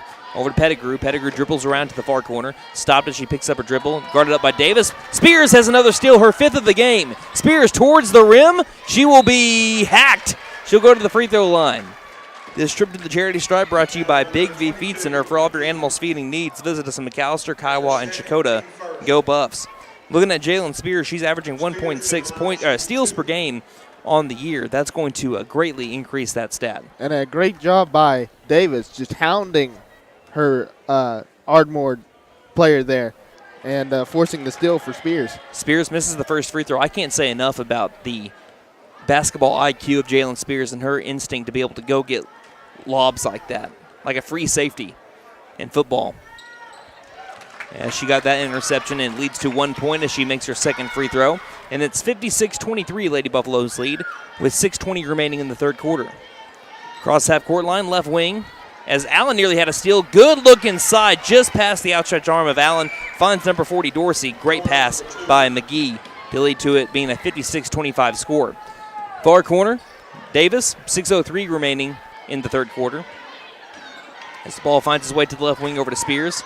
Passing low post over to Pons. Pons backing up her lady. Towards the rim, back outside, right wing. Davis open for 3. That one's off the left side of the rim. Rebounded by McGee, and the Lady Buffaloes go one and done on that possession. McGee weaving through traffic towards the rim. Good look inside. It's tipped out of bounds. Last touch by Holloman. One referee called a foul. The other one called it out of bounds, but this is going to be a foul here on number 14, Ty Davis. Her second personal. Team foul number 2 is Kinley Jones will check in for Allen. 5 minutes, 45 seconds remain in the third. McGee looking to inbound. Gets a near corner on the inbound over to number 31, Pettigrew. She dribbles around the arc, stops right wing, takes the 3, and sinks it. Making it 56-28. Lady Buffaloes lead by 28. 5:33 remaining in the third. Passes the low post over to Davis. Davis outside to the left wing. Jones near corner over to Spears. Spears bounce pass inside over to Ponce. Ponce traveled inside the paint. Again, she kind of didn't know if she wanted to go up with the shot, with the hook shot right there in the low post, or pass it back outside. She ended up traveling there. And Bodie Nystrom checks in for the first time tonight. Avery Alberson checks in for Kinley Jones. 5:23 remaining in the third. Cross half-court line with the ball, Pettigrew. Just hit a 3 on the last possession. Lobs it to the short corner, far side. Lob back out top of the key. Clark dribbles around, lobs it inside. Good look. 2 is up. Missed shot. Rebounded by Nystrom. Passing head over to Davis. Davis passes it back out to the left wing to the top of the key. Around the world to the far corner. Spears takes the corner 3. This one's too short. Offensive board by Davis. Davis with the left hand. She got it and one. Cha-ching plus tax for the freshman. And that's the 6th rebound for Davis, by the way. This trip to the free throw line again brought to you by Big V Feed Center. Davis's first, only free throw because it was an and one is made, and that makes it 59-28. Lady Buffaloes in the lead with 4:53 remaining in the third quarter.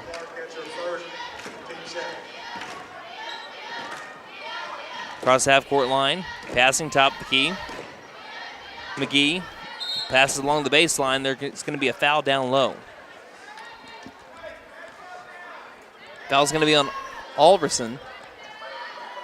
Her second. Team foul number 2. Team third. It says still 2 on McAlester. I think they ended up getting it mixed up somewhere. Lob down to the low post on the inbound. Back outside far corner. Over to Clark. Clark left wing. pass back down inside. Nystrom posting up Vance Marshall. Marshall with a good shot, though, with pressure applied, and that makes it 59-30.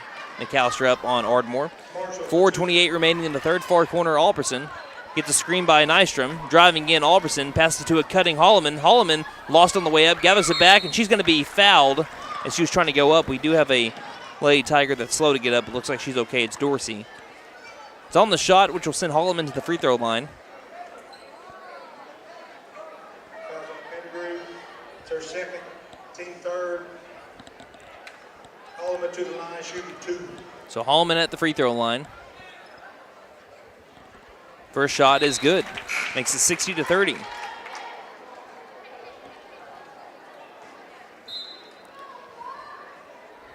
Spears checks out. Looks like Allen checks back in. Ponce, I believe, will be coming in for the shooter. That's why she hasn't checked in just yet. And checking out late here is a Lady Tiger. As coming back in will be Smith. 4 minutes, 20 seconds remaining in the third. Lady Buffaloes leading 60-30. Free throw line. Second shot's going to be missed. Offensive board by Davis. She's got another rebound out to the left wing. Hallman back to near corner over to Davis, who again kept the possession alive here for the Lady Buffaloes. Gets the screen by Nystrom. Dribbles around the arc, lobbing it out right wing. Alberson bounce pass far corner. Allen for 3, and that one's off the left side of the rim. Offensive board by Davis again. She's eaten down in the paint. Left wing Alberson. High post. Back out to the near corner. Davis for 3. Off the back iron. Man, it would have been fitting if she would have made that one, though. 2 offensive rebounds on that last possession. Rebounded by Ardmore. They'll move the other way. McGee down to the far corner. Great move. Drives baseline. 2 is up and blocked, I think, by 2 different people. It was blocked partially by Davis, and then Holloman got the second block. Is that a thing? Can you have 2 blocks on one shot? I don't think I've ever seen it before. Maybe. Holloman checks out. Looks like Ponce checks in. 3:47 remaining in the third. Ardmore looking to inbound. They can't do it in time. That's 5 seconds and a turnover on the Lady Tigers. 3:47 remaining in the third. As Alberson will dribble it across the half-court line with the team up by 30. Pass to the right wing. Allen between the rings to Ponce. Bounce pass high post. Davis gets a screen now. Driving in Ponce with the left hand. Strong finish for the junior. 62-30 Lady Buffaloes lead, and that's now 4 points for Jada Ponce. 3:24 remaining in the quarter. Lob out. Near corner. Double team back out at the top of the key. Around the world left wing. Driving in. 2-pointer up by Pettigrew. Great running shot. To answer back. Ardmore scoring pretty well here in the third quarter. 62-32. Right wing, Allen left open for 3, and this one's off the back iron. Takes a big bounce. It'll be rebounded by Pettigrew of the Lady Tigers, who will dribble it down the floor. 5 minutes into the third quarter, pass to the low post. Ball's nearly stripped away by Davis. We'll have a tie ball, and the possession arrow favors Lady Buffalo, so that's going to be a steal there for Davis. Claire Milligan will check in for Nystrom. Davis may not have a ton of points here tonight, but she is filling up the stat sheet in every other way. Yes, she has 4 steals and 8 offensive boards. How many rebounds altogether? Well, we'll find that out in a little bit as we have a turnover here on the Lady Buffaloes. And just 8 offensive boards alone. As Ardmore will dribble it across the half-court line. 2:40 remaining in the third. Between the rings. And McAlester stuck with that zone defense, has been working all night. Red line 3, Pettigrew off the back iron. Good box out and rebound by Alberson. Alberson right to left, nearly lost the ball. Now it's on the deck. It'll be dove after by Milligan, but instead taken by Ponce. Looking inside for Davis. Davis right block, up with the 2, can't score. Offensive rebound by that's going to be Davis with her 9th of the game as he gets knocked out of bounds. Last touch by the Lady Tigers. All the rebounds have been offensively. So 9 offensive rebounds. Wow. Ponce inbounds, far corner over to Alberson, who dribbles around the arc, settles right wing. Passes back far corner over to Ponce, who was the inbounder. Between the rings, swinging it left wing, high post. Alberson driving in. Between 2 ladies, can't make the shot. Offensive board by Milligan. She misses. Offensive board by Ponce. She scores. 3rd time's a charm there for the Lady Buffaloes on that possession. And that makes it 64-32. Lady Buffaloes up by 32. 6 points for Ponce after the putback.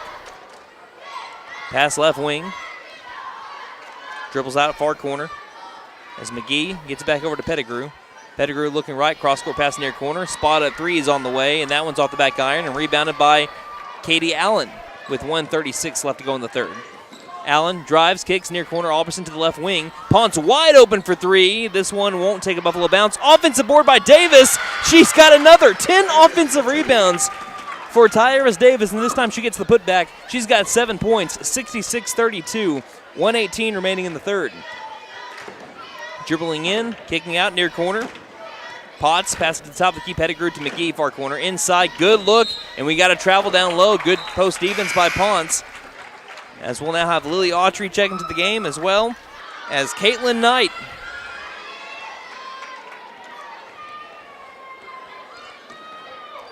.108 remaining in the third. 66-32 game here for the Lady Buffaloes. It's been all McAlester since about the 5-minute mark in the first. Alberson directing Knight. Will pass to the right wing.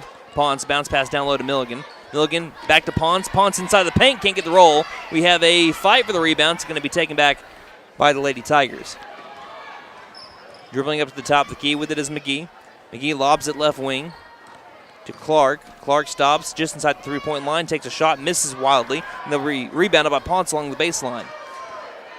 33 seconds remaining in the third. 66-32. Autry passing far corner to Alberson. Overhead feed over to Milligan. Bounce pass back to Alberson, who traveled inside the paint. 24 seconds left to go here in the third, as Lady Buffaloes look like they're well on their way to their 11th win of the year. And if they do secure the win,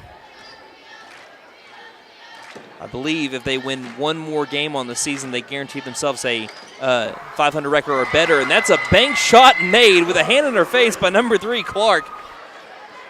I think Where it's a 66. did that come from? That was wild. What a great shot. 66-35. Down inside, Ponce takes the mid-range jumper, banks it in. Makes it 68-35, Lady Buffaloes lead, and there's the buzzer. We'll head to the fourth quarter, put those forwards up in the air, Lady Buff fans. 68-35, the Lady Buffaloes lead here on KNED. Hey guys, it's Sam from Sam Wampler's Freedom Ford in beautiful McAlester. If you're looking for a truck and you want to save a buck, then you're in luck. It's time for a new Ford truck. If you're wanting it for fun in the sun, work or play, today is your lucky day. Like I said, today is the day, so don't delay. Get off your seat and try the truck that won't be beat. So come on down to Sam Wampler's Freedom Ford in beautiful McAlester and let us make it happen for you. Caring Hands Healthcare Centers offers high-quality, affordable care with locations in McAlester and Hartshorn. Caring Hands provides easy access to health care at reduced costs, medical, dental, behavioral health, and substance abuse services. We accept Medicare, Medicaid, and commercial insurance, and offer reduced pricing for patients that are underinsured or not insured based on income. We offer transportation and a 340B discount pharmacy program. Caring Hands Healthcare Centers. For more information, call 918-426-2442. Welcome back to Bob Relman Gymnasium. You might have heard during the break.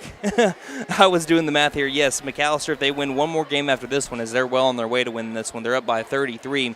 Just starting the fourth quarter. If McAlester wins one more game after this one, they will, as Ponce gets the steal right out of the break, Ponce taking it down to the rack, and she will score in transition. Ponce now with 10 points. McAlester wins one more game after this one. They secure a 500 record or better, but I know that they've got much bigger goals in mind than just a winning record here. Low post, out of the short corner far side, 7:35 left to go here in the game. McAlester leading 70-35. Down inside, that's Alberson that gets a hold of the ball, and she's going to get awarded the steal as the possession arrow favors black and gold again.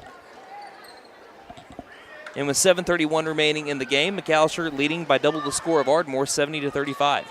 Knight left wing, passing between the rings over to Ponce. Ponce dribbles right, stops, will take the three, paint it gold, rattling home to make it 73-35. And now Jada Ponce has a new career high, 13 points for the junior. Left elbow, floater up from mid-range is missed. And Autry trying to grab the ball. We're going to be having a tie ball. That'll go down as just an offensive rebound here for Ardmore, as they have control of the possession arrow. 7:04 remaining.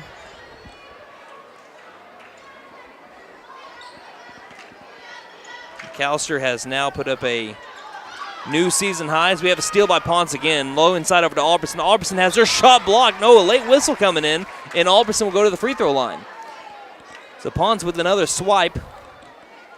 And it'll send Alberson to the free throw line. This trip to the charity stripe brought to you by Big V Feed Center for all of your animals' feeding needs. Visit us in McAlester, Kiowa, and Chakota. Go Buffs. I was actually looking down on my score sheet, so I hope that was a steal by Ponce. It wasn't. It was not. What was it? It was a missed three. Thank rebound. you. So missed three, rebounded by Ponce. All right. I'm sorry. Nate's on the ball. He should be. He's running the camera. Yeah, I'm seeing everything. I was looking down on my score sheet. Raylan Otoli comes into the game, and so does number 1 for the Lady Buffaloes. We have not gotten a name on her just yet. As Milligan and Ponce check out. And Alberson checks out as well for Amory Perrin.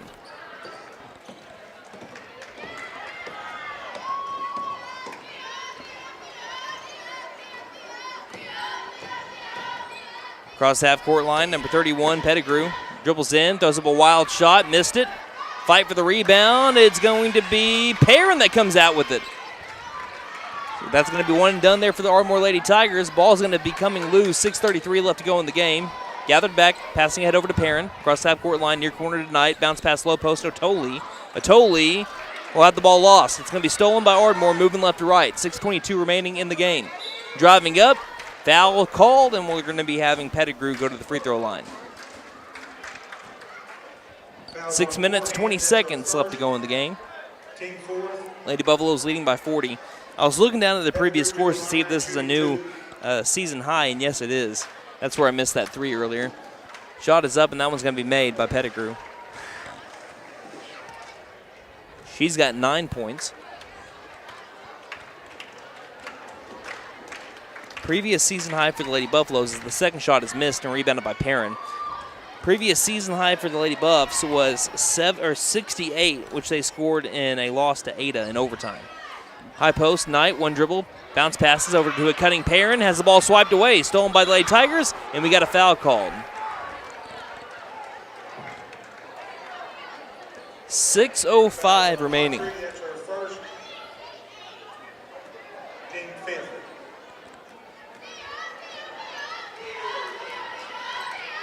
Left to right, go the Lady Tigers, under 6 minutes remaining. Inside the circle, Pettigrew dribbles left. Calls for someone to meet her. Will dribble right, straight towards the rim, and there's going to be a foul called in the paint. So looking at the rest of the schedule for McAlester, again, things have been moved around. As the foul will be on, looks like Lily Autry, and it's going to be on the floor. Now we play Ardmore again next Thursday. That game got moved from the 17th to the 9th, so we're going to be traveling to Ardmore for our next game as we have an inbound short corner near side.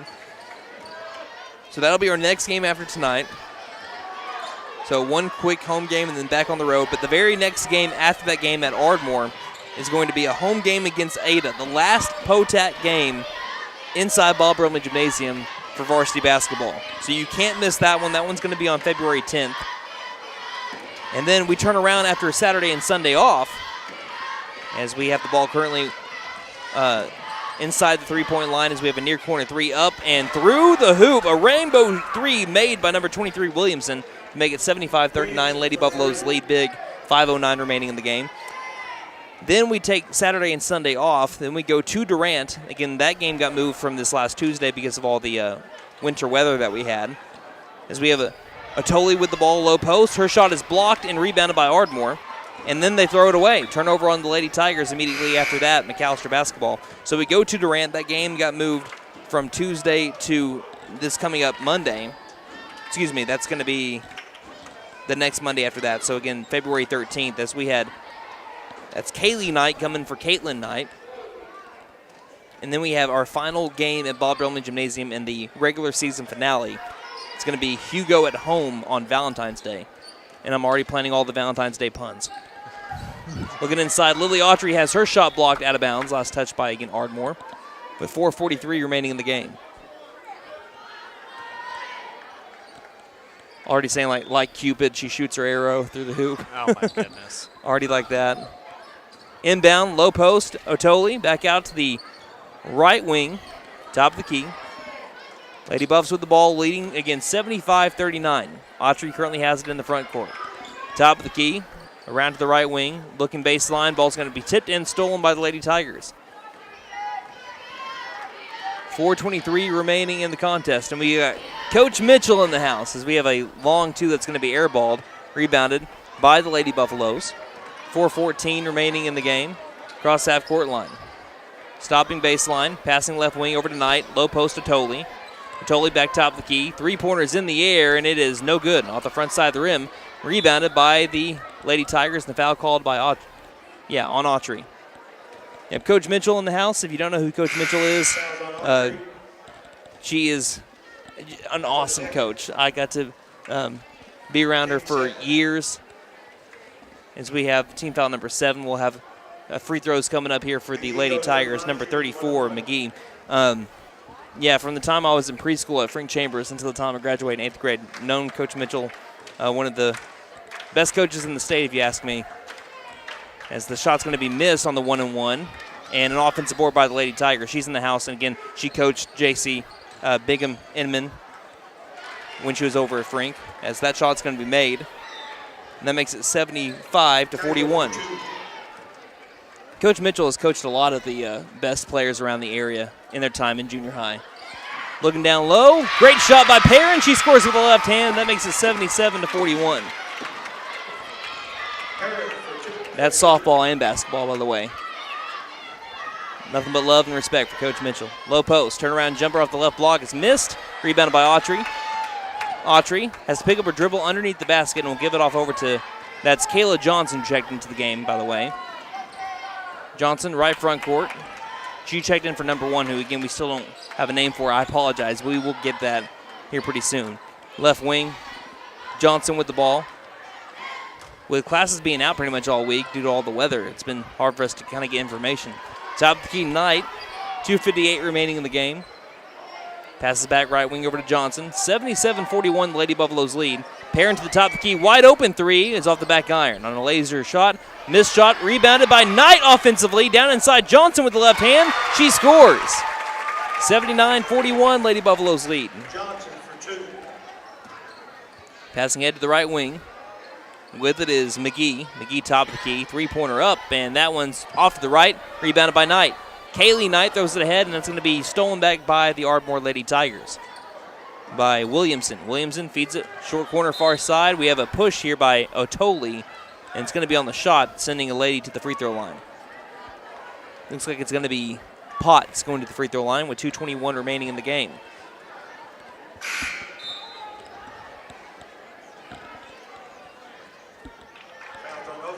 What do you think about the game? 79-41. How about this Buffalo offense?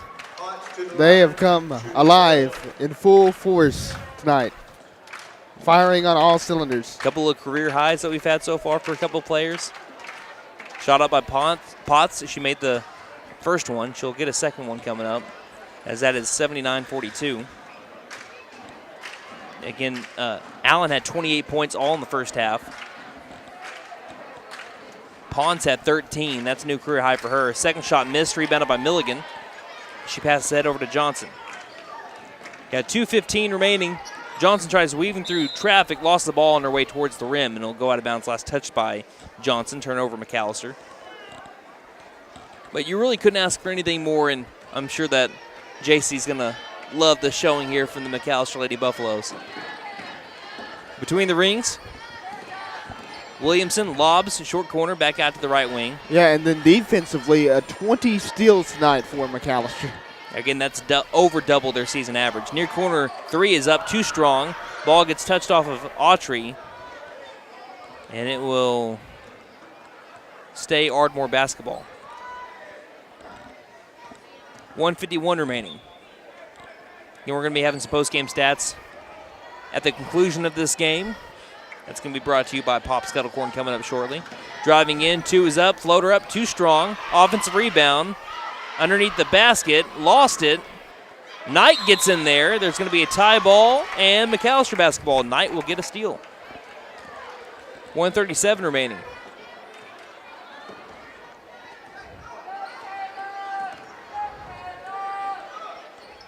Low post, Milligan off the left block, misses the shot. Ball's on the deck, And we'll have another tie ball. This one's going to go to Ardmore, so they're going to be having the defensive board here. Again, best showing for the Lady Buffaloes so far this season. I think that goes without saying. 53 points in the first half, 79 points on the night. Starters got to get out of the game pretty quickly here. Again, already a young team, but still even more so the future of McAlester basketball on the floor. As we have another shot that's going to be missed. Offensive board by the Lady Tigers, back out to the left wing. Top of the key, left wing three is up in the air, and that one's going to be too strong. Rebounded by Knight. Kaylee Knight with the rebound, number 30 here for the Lady Buffaloes. They head over to Johnson. Across that court line, feeds the far corner to Autry. Bounce pass downside over to Milligan. Milligan back outside, top of the key, Knight. Wide open three, paint it gold! And the gym erupts! And that makes it 82-42. Lady Buffaloes have passed the 80-point mark. 41 seconds remaining. Kaylee Knight with the three. Top of the key, bounce pass, left wing. Williamson lost the ball, gathers it back in the low post, dribbles it out to the near corner, takes the three. Good box out, too strong. Offensive rebound is going up with the shot. It's missed. Rebounded again by Ardmore, and we have a fight for it. And a foul called, I believe, on Milligan. Clock will stop with 19.5 seconds, sending the Lady Tigers back to the free throw line. What is the season high for the team in scoring? The season high before this one was 68 points. Wow, so they just blew it out of the water. That's what I was looking at when Ponce got the steal, in quotations. Shot is missed on the free throw, rebounded by Milligan. 17 seconds left to go. Across the half-court line, Autry. Autry has a lane to the basket. Autry can't score, though. We have a fight for the rebound. Johnson has the offensive board. Low post. She gathers it, tries to pass it in traffic. Stolen by Ardmore. 4 seconds, 3 seconds, top of the key, 2 seconds. One at the buzzer. Shot doesn't fall. Rebounded by Milligan, and that's the end of the game. Ladies and gentlemen, Lady Buffalo fans far and wide, grab that brush and paint that win column black and gold. Lady Buffaloes win big over the Ardmore Lady Tigers 82-42. It's now time for our players of the game, brought to you by Pop's Kettle Corn in Old Town McAlester. They have numerous flavors and colors of scrumptious kettle corn, perfect for sporting events, movie night, and special occasions. Wyatt? Well, looking at your leading scorer tonight, Katie Allen, she had 28 points. She shot 61% from the field, including 6 made threes. She had, looks like, 4 boards on the night, 2 steals. Jada Ponce, she had 13 points, 67% shooting from the field. She had 4 boards and 4 steals. Also, Jada Holloman, she shot 50% from the field tonight, had 13 points, had 5 boards and 4 steals. Jalen Spears, 3 of 9 from the field. That's good for 33%. She had 9 points and 6 boards. She also had 5 steals for Jalen Spears. Tahirs Davis, she had 7 points on 29% shooting. She had 10 offensive boards and 4 steals. And Alberson, she had 5 points on 25% shooting from the field. She also had 2 boards and 1 steal. Caitlin Knight, she went 1 of 1 with that three-pointer. Had 3 points on the night, also had 3 boards. And Perrin, she had 2 points tonight. And Kayla Johnson, she had 2 points on the night, also had 2 boards. And that's going to round out your scoring. All right, we're going to take a break, and we'll get ready for the boys when we come back. You're listening to McAlester Basketball on KNED. Since 1952, W.E. Alford Propane has been your source for propane, both residential and commercial. W.E. Alford Propane serves eastern and southeastern Oklahoma, with locations in the Eufaula area, McAlester, Shakota, Wilburton, Hartshorn, Muskogee, and more. If you need propane, there's only one number to call. Winter will be here before you know it, so call today, 918-423-3121. W.E. Alford Propane, serving the area for 70 years.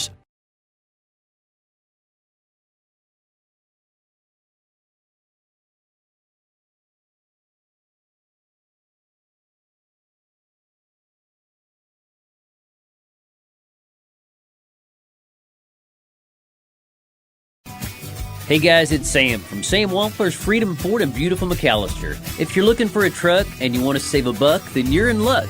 It's time for a new Ford truck. If you're wanting it for fun in the sun, work, or play, today is your lucky day. Like I said, today is the day, so don't delay. Get off your seat and try the truck that won't be beat. So come on down to Sam Wampler's Freedom Ford in beautiful McAlester and let us make it happen for you.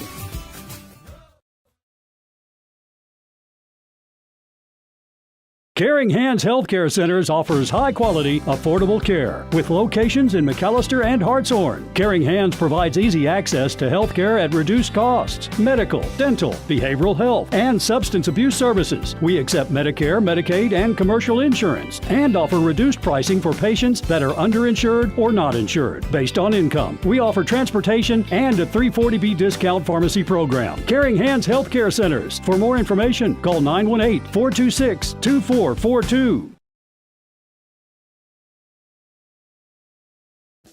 My wife makes the best lasagna, even in that old kitchen of ours. She deserves the best kitchen money can buy, but all our cash was tied up. So we went to the Bank N.A. for a loan for our kitchen remodel, and the folks at the Bank N.A. came through for us and our family. Plus, the Bank N.A. is local, so the money stays in town. Call 918-423-2265 or go into the Bank N.A. to get your loan for whatever your family wants or needs. The Bank N.A. Strong, secure, and ready to loan. Member FDIC. Equal housing lender.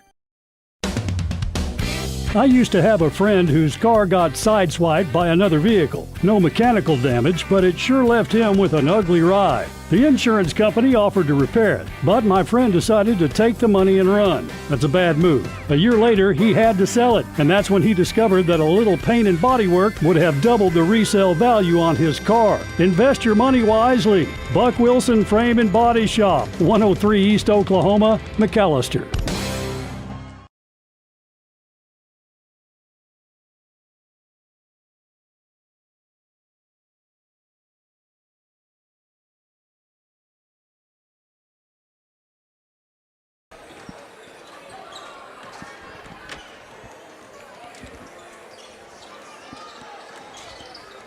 Welcome back to the House on the Hill here in McAlester, Oklahoma. We just finished up with the ladies' game in which the McAlester Lady Buffaloes won 82-42 over the Ardmore Lady Tigers.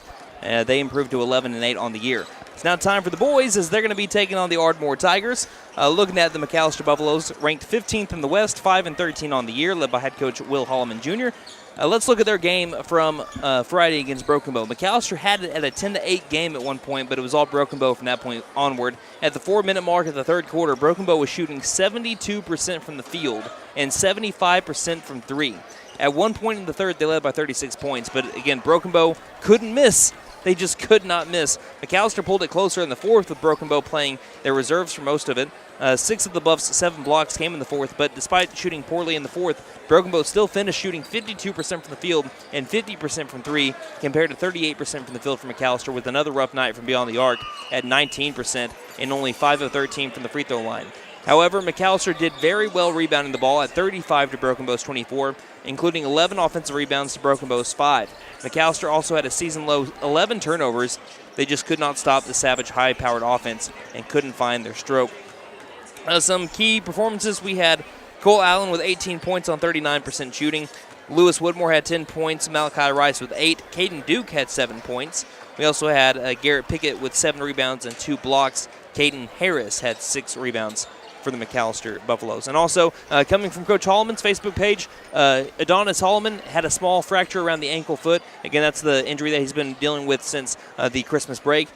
They're eyeing a February 13th return against Durant if, again, all goes well with the recovery and going through, I believe he said, physical therapy on his Facebook page over the next couple of weeks. So, again, trying to eye for a February 13th return against Durant, assuming that all goes smoothly. So, good news that it's not too bad for McAllister's Adonis Holloman, and we can't wait to see him back out on the floor. And good that he's, resting it all up so where, it's not going to be a lingering problem there for Adonis. Good to hear that news.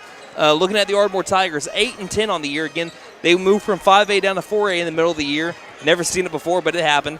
Again, 8-10 on the year. They were 2-7 in their first 9 games, and since then, 6-3 since that 51-42 loss to the 6A Sand Springs Sandites in the first round of the ECOC. They are 0-7 in games where they scored 55 or less, so you want to keep that in mind. 55 or less points, 0-7. They're 8-3 in those other games. They're 2-7 against ranked teams. Their best wins have been against 6A, number 19, Putnam City when they won 58-57, and they just recently beat 5A number 17 MacArthur 74-60. They're averaging 56.6 points per game on the year, giving up 60.4, coming off of a 14-13 year last year when they were one game away from the state tournament. They lost 60-53 in overtime against 5A number 9 Midwest City in the area tournament. So far this year, the Tigers, they finished last in the Joe Lawson Invitational. They were ECOC and ADA Constellation champions, and they placed 6th place in the John Nobles Invitational. Some common opponents with McAlester. They lost to Carl Albert 70-35, but beat Durant 65-62. Look out for some players like Shedrick Jones, a 3-year starter and a rebounding machine, and 3-year starter Jordan Brown, who averaged 16 points per game last year, led by head coach Kyle Jesse, are the Ardmore Tigers. Looking at last year's game, McAlester lost to Ardmore 106-85 in Ardmore and 91-86 in McAlester. Buffaloes played well in the series. They shot 47% from the field and was right there with Ardmore on most stats, but Ardmore had 2 nights of phenomenal three-point shooting. They averaged 16 made threes in the 2 games, making 18 more than McAlester and shooting 11% better from 3 despite taking 31 more attempts. Ardmore hit 20 threes in the game in Ardmore. So let's go ahead and look at some players to watch for McAlester. I don't think we have enough time for keys to the game, but we'll look at some players to watch. Players to watch for McAlester. Cole Allen is coming off a good game when he scored 18 points against Broken Bow with 7 boards on 39% shooting. He's leading the Buffs in three-point percentage on the season at 33%. The Buffaloes hope he can score from downtown again here tonight and break the cold spell the Buffs have had from 3. Malachi Rice scored 8 points in Broken Bow on 57% shooting along with 3 blocks. He had great numbers versus Ardmore last season. He scored a career-high 26 points against the Tigers here in Brumley last year and averaged 21 points per game against them on the series with 71% shooting along with 8.5 rebounds per game. Look for his dominance to continue against the Tigers in this one.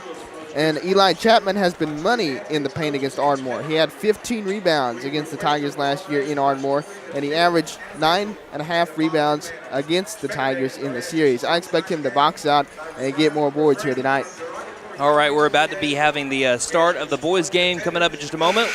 There's the buzzer. We're about to have our starting lineups announced, but we'd like to thank our sponsors here for McAlester Radio's coverage of McAlester basketball. Best Western and American, Fenton Nissan, WE Offered Propane, Freedom Ford, Caring Hands Healthcare, The Bank & A, Buck Wilson Frame and Body Shop, Pepsi Cola Company of McAlester, Patriot Chrysler Dodge Jeep and Ram, and Vickers Furniture. Brandon Green, your voice of the Buffaloes, along with Wyatt the Cadillac Kid Hubbard, your stats man / color commentator, and Nate Brown on the video board, chiming in here and there as well throughout the night. Your McAlester Buffaloes wearing their home white uniforms, white on white with black numerals on the front and back and black buffs across the chest. As for the Ardmore Tigers, they're wearing their maroon on maroon jerseys with the white numerals on the front and back. I believe it says white Ardmore across the chest, and they have kind of the old school piping along the shorts. Here are the starting lineups, starting off with number 2, Kylan Cohey, and number 5, Mason Gaffney. I'll let John Homer take care of the rest. Number 13, Zane Henderson. And number 33, Shedrick Jones.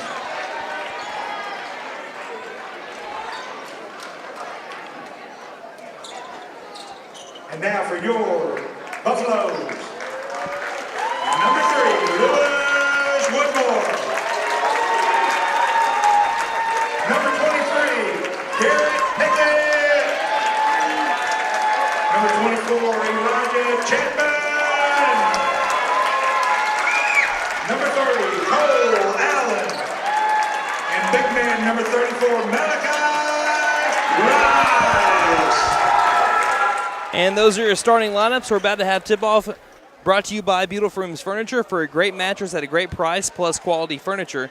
Beautiful Rooms Furniture on Wyandotte Avenue in McAlester. Like in the girls' game, the Buffaloes will be moving left to right, just like the Lady Buffaloes did in the first game in the first half, while the Ardmore Tigers move right to left. So again, it will be Malachi Rice inside the circle with number 33, Shedrick Jones, the senior for the Tigers. 8 minutes are on the clock. Looks like we're just about ready to go. Here's the whistle. Tip is up. It's one. Well, after a big bounce, won by McAlester, and it's basketball time in the Heartland. Eli Chapman grabs the ball, and Lewis Woodmore will now dribble it across that court line. To the left wing. He reverses direction, passing right wing over to Allen. Lobs inside, pass going to be tipped and out of bounds. Last touched by Rice as he couldn't haul it in. Turnover on the Buffaloes, 7:45 remaining in the first. McAlester did a very good job against Broken Bow of not turning the ball over. They had a season-low 11. Starting off the game with one right there, though. In the backcourt, Henderson passes over to Brown. Brown across that court line to the near corner over to Gaffney. Gaffney baseline runner is going to be missed. Rebounded by Chapman. Chapman had 15 rebounds in the game against Ardmore last year. Averaged 9.5 rebounds per game. And Chapman with a quick two as he gets a wonderful feed. Down inside, the Buffaloes lead by 2 over the Tigers. Lob near corner. Spot up 3 for the lead. Henderson can't hit it. Off the back iron. Rebounded by Woodmore. He takes it in stride. Woodmore down the far corner. Passes out to the left wing. Allen driving. Passes back out right wing, back to the top of the key. Allen for 3. This one's around the rim. Rebounded by the Ardmore Tigers. Jordan Brown, left wing, pulls up from inside the three-point line, misses the shot. Rebounded by Chapman. Chapman throws it straight back to a Tiger. Right wing 3 is up and good. Zayden Henderson hits the first bucket of the game for the Tigers, makes it 3-2. Chapman in transition, 2-on-2, up with the 2. He gets it, and the Buffaloes retake the lead 4-3. Chapman with all 4 points so far for the Buffaloes. They lead by 1. Pass to the right wing. Henderson tries another 3 and gets another one. Coach Holloman takes an early timeout. Ardmore leading 6-4 over McAlester. 6:32 remaining in the first here on KNED. Hey guys, it's Sam from Sam Wampler's Freedom Ford in beautiful McAlester. If you're looking for a truck and you want to save a buck, then you're in luck. It's time for a new Ford truck. If you're wanting it for fun in the sun, work, or play, today is your lucky day. Like I said, today is the day, so don't delay. Get off your seat and try the truck that won't be beat. So come on down to Sam Wampler's Freedom Ford in beautiful McAlester and let us make it happen for you.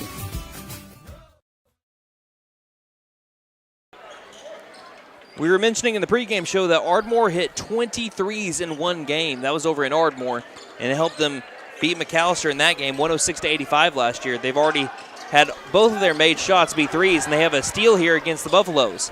They're leading 6-4, make that 8-4 as we have a driving make by number 13, Zayden Henderson. He's got all 8 points for the Tigers. Allen bumped on his way towards the rim, and he's going to be getting the foul call there at the high post. 6:17 remaining in the first. Ardmore leading 8-4 over McAlester. We've only had 2 scores combined in this game, 4 by Chapman and 8 by Henderson. Inbound, left wing. Allen takes the 3, fading away, misses it. Be rebounded by the Ardmore Tigers, number 11, Jordan Brown. McAlester has struggled from 3 in the last 4 or 5 games. The Buffaloes shooting only 16% from 3 in their last 5 games. Down inside, made 2 by Shedrick Jones, makes it 10-4. Ardmore's going to keep on pressing. A ball through the hands, but straight over to Cole Allen. Cole Allen lost it, though, and it's stolen back by Ardmore. Passing, far corner, back outside, right wing over to Brown. Brown guarded up well by Allen. Tries dribbling baseline, double team, lost the ball, goes out of bounds. Last touched by who? They're going to say last touched by Allen. 6-point deficit here for the Buffaloes. It was 5:41 remaining in the first. Tigers looking to inbound. They find a man. Low post block shot by Rice. Offensive board by the Tigers. And there'll be a travel along the baseline. Rice had 3 blocks against Broken Bow back last Friday, 7 days ago. McAlester trying to beat the press here against the Tigers. Woodmore lobs it. Hauled in by Rice. Still in the backcourt. Back over to Woodmore. Bounce pass to the right wing across that court line. Getting away with the travel there was Pickett, I think. Top of the key. Woodmore passing right wing over to Pickett. Lobbing back inside for Chapman. Chapman goes up strong and scores. He's got all 6 points here for the Buffaloes. And he pulls the black and gold within 4.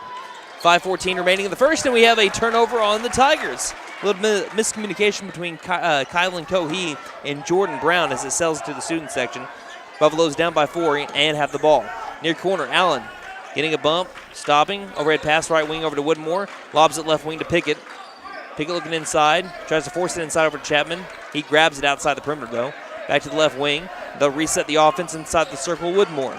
On the right side of the half-court line, just under 5 minutes remaining in the first. Buffs trail 10-6, and a turnover as Pickett traveled. Braden Bumpus will check in for Garrett Pickett. 4:51 remaining in the first. Coach Hallman wants Bumpus to apply a little bit of pressure there on Brown as they get it across the half-court line to the baseline. Cross-court pass far corner over to Henderson.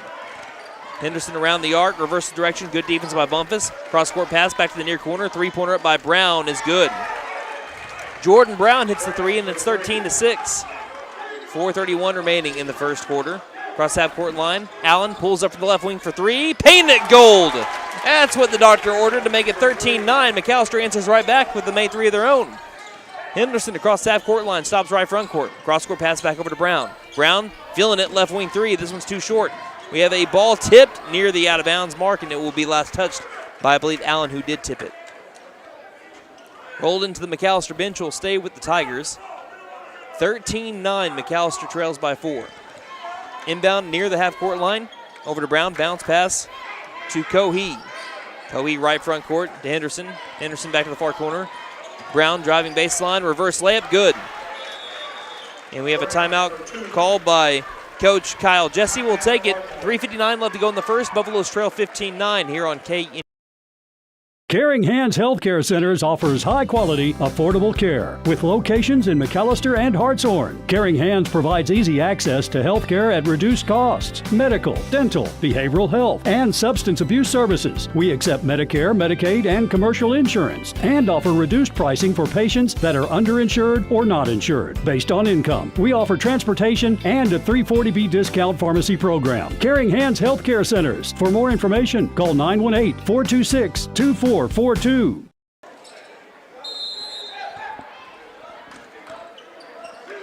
Out of the break, it's McAlester basketball. Braden Bumpus, Lewis Woodmore, Cole Allen, Malachi Rice, Eli Chapman on the floor for McAlester.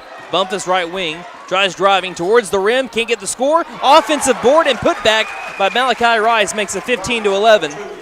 And it's a 4-point lead now for the Ardmore Tigers out of the Ardmore timeout. McAlester pressing in the backcourt. Brown, cross-court pass tipped by Chapman, was last touched by number 13, Henderson, out of bounds.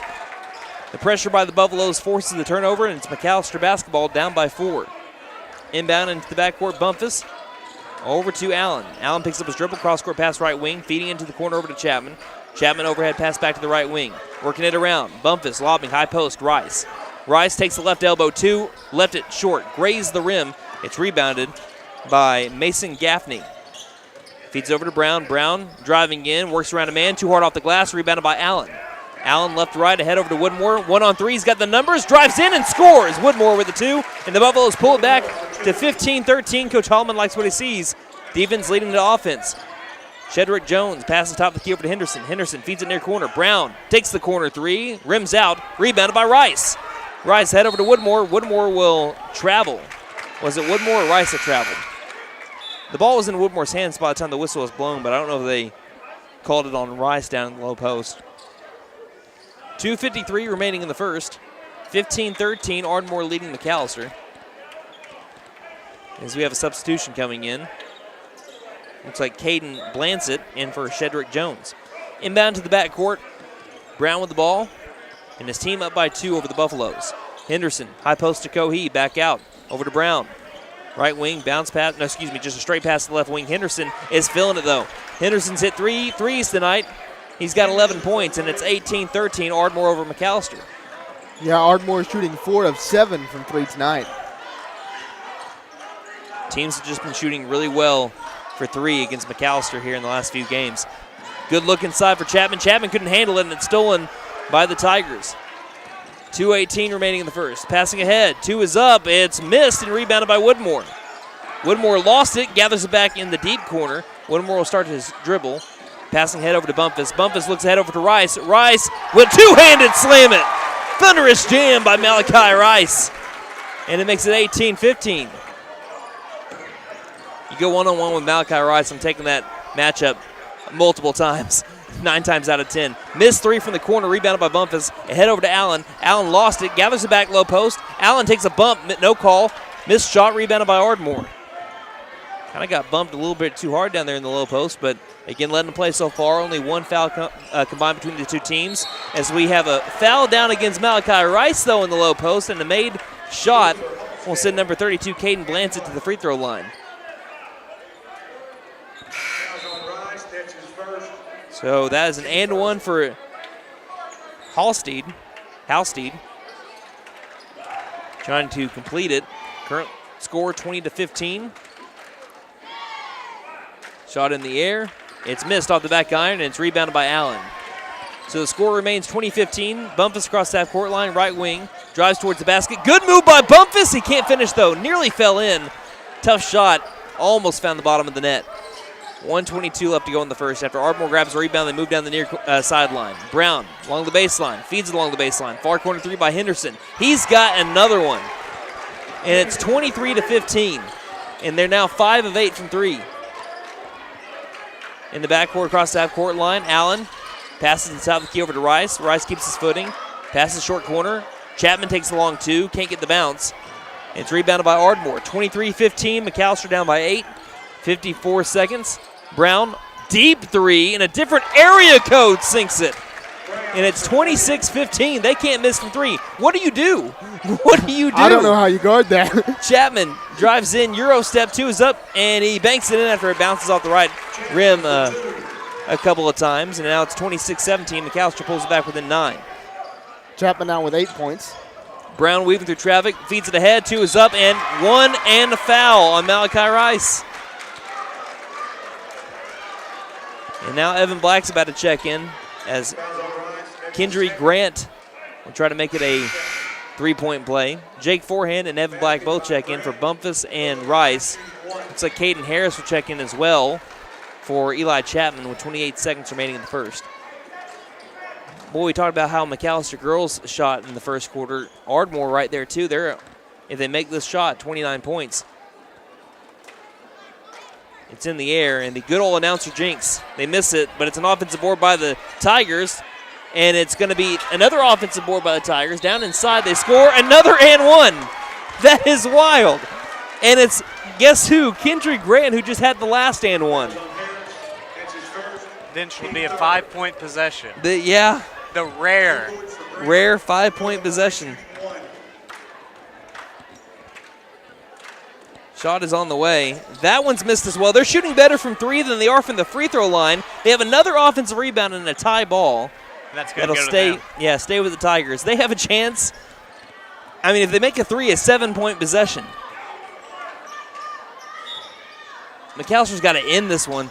Over to Brown, who steps into the backcourt. And Coach Jesse's looking over him. He just didn't know where he was at. And he says, my bad. But Brown, I mean, he was a fool. He was going to keep on backing up, too. That reminded me of what? How do you pronounce his last name? The Lions' old quarterback Orlovsky. that kind of ran behind the line.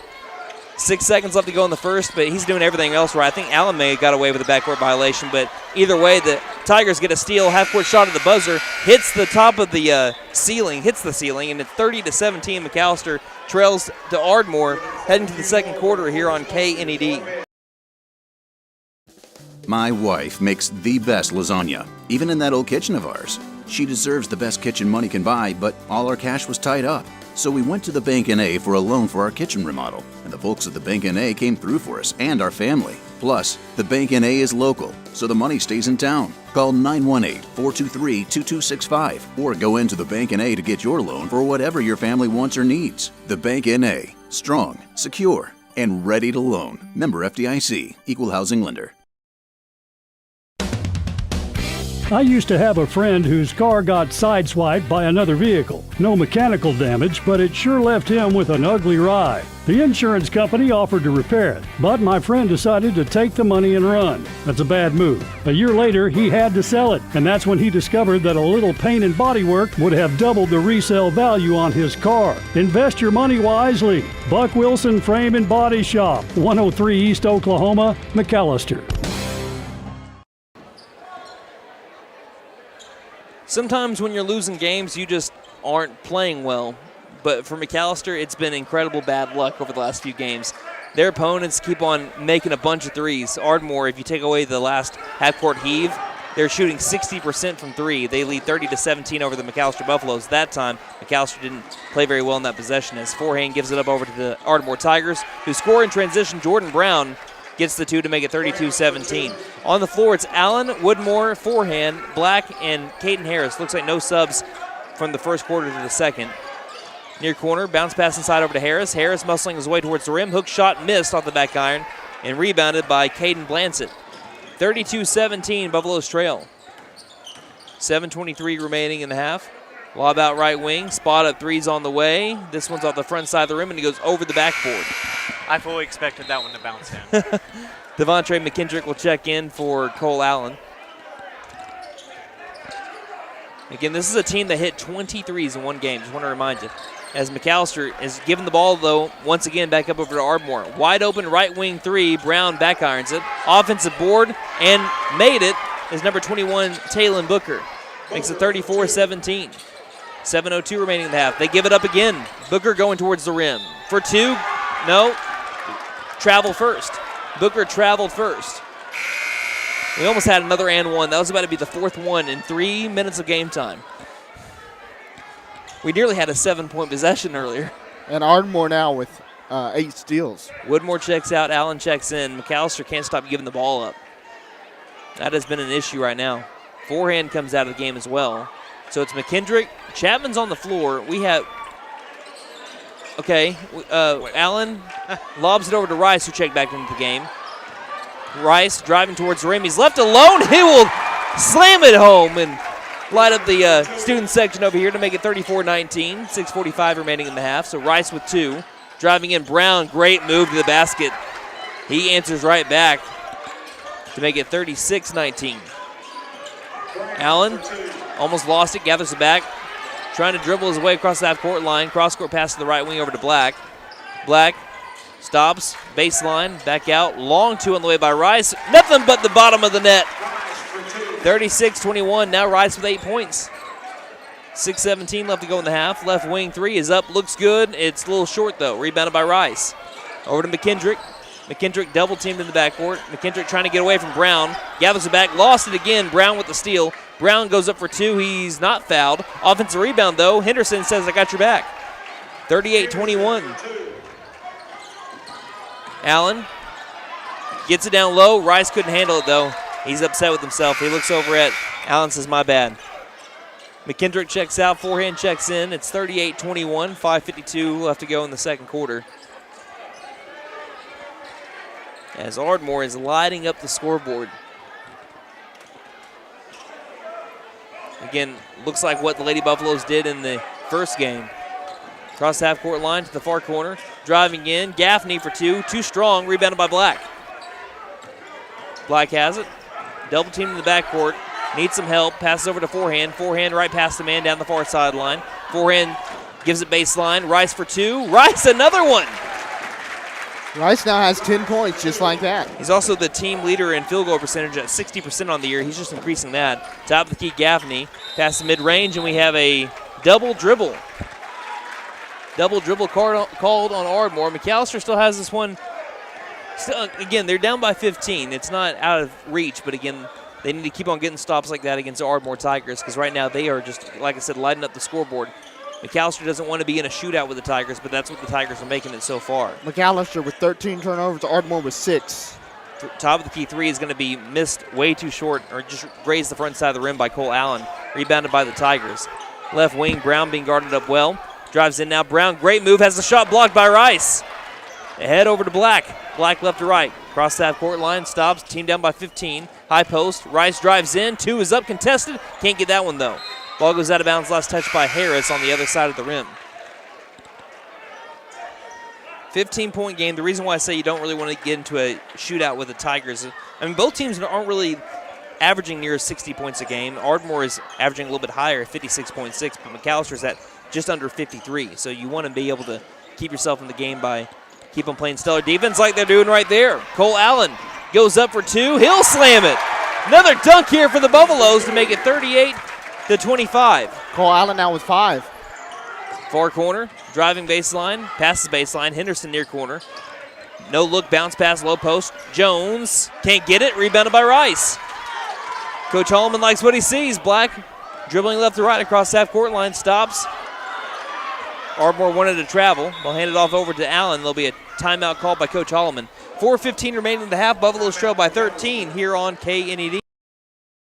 Caring Hands Healthcare Centers offers high-quality, affordable care with locations in McAlester and Hartshorn. Caring Hands provides easy access to health care at reduced costs, medical, dental, behavioral health, and substance abuse services. We accept Medicare, Medicaid, and commercial insurance, and offer reduced pricing for patients that are underinsured or not insured based on income. We offer transportation and a 340B discount pharmacy program. Caring Hands Healthcare Centers. For more information, call 918-426-2442. 4:15 remaining in the first half. The Tigers are leading 38-25. Wyatt, you had some interesting stats? Yes, McAlester Buffaloes only one offensive board to Ardmore's 6. Ardmore has 14 boards, McAlester with 13, but they're getting rebounded offensively. McAlester down by 13 right now to Ardmore. Ball gets tipped loose, taken back by Black. Black across half-court line over to Forehand. Forehand finds a lane, floater up inside the paint. Forehand finds the bottom of the bucket to make it 38-27. McAlester going on a little bit of a run of their own. It's an 11-point deficit for the Buffaloes, near corner. With the ball, number 15, Halstead. He gets it inside, missed shot, rebounded by Allen. Keeps his dribble as he falls to the deck. Gets back up, across the half-court line he goes. Stops top of the key, takes the three. This one's short. Kind of had to stop his shot midair and then went back up with it. Missed it, rebounded by the Tigers to the near corner. Three ball is up by Gaffney. That one's no good, and it hit the shot clock. So it'll go back to the Buffaloes. Woodmore and Chapman come in for Rice and Black. Hit the shot clock. That's something you're going to have to get used to. Yeah. Hit the shot clock over here. Well, Black stays in. Forehand came out instead. Ardmore will continue to press. They've been able to get some steals off of it. Devontre McKendrick will check in at the next break. Woodmore back over to Black. Black back to Woodmore. Woodmore dribbles forward across that court line. He's pushed from behind. That's going to be a foul on Ardmore. Second team foul here on the Tigers. It's on number 2, Kylan Cohee. His first personal. Black checks out. McKendrick checks in for McAlester. 3:21 remaining in the half. 11-point deficit here for the Buffaloes.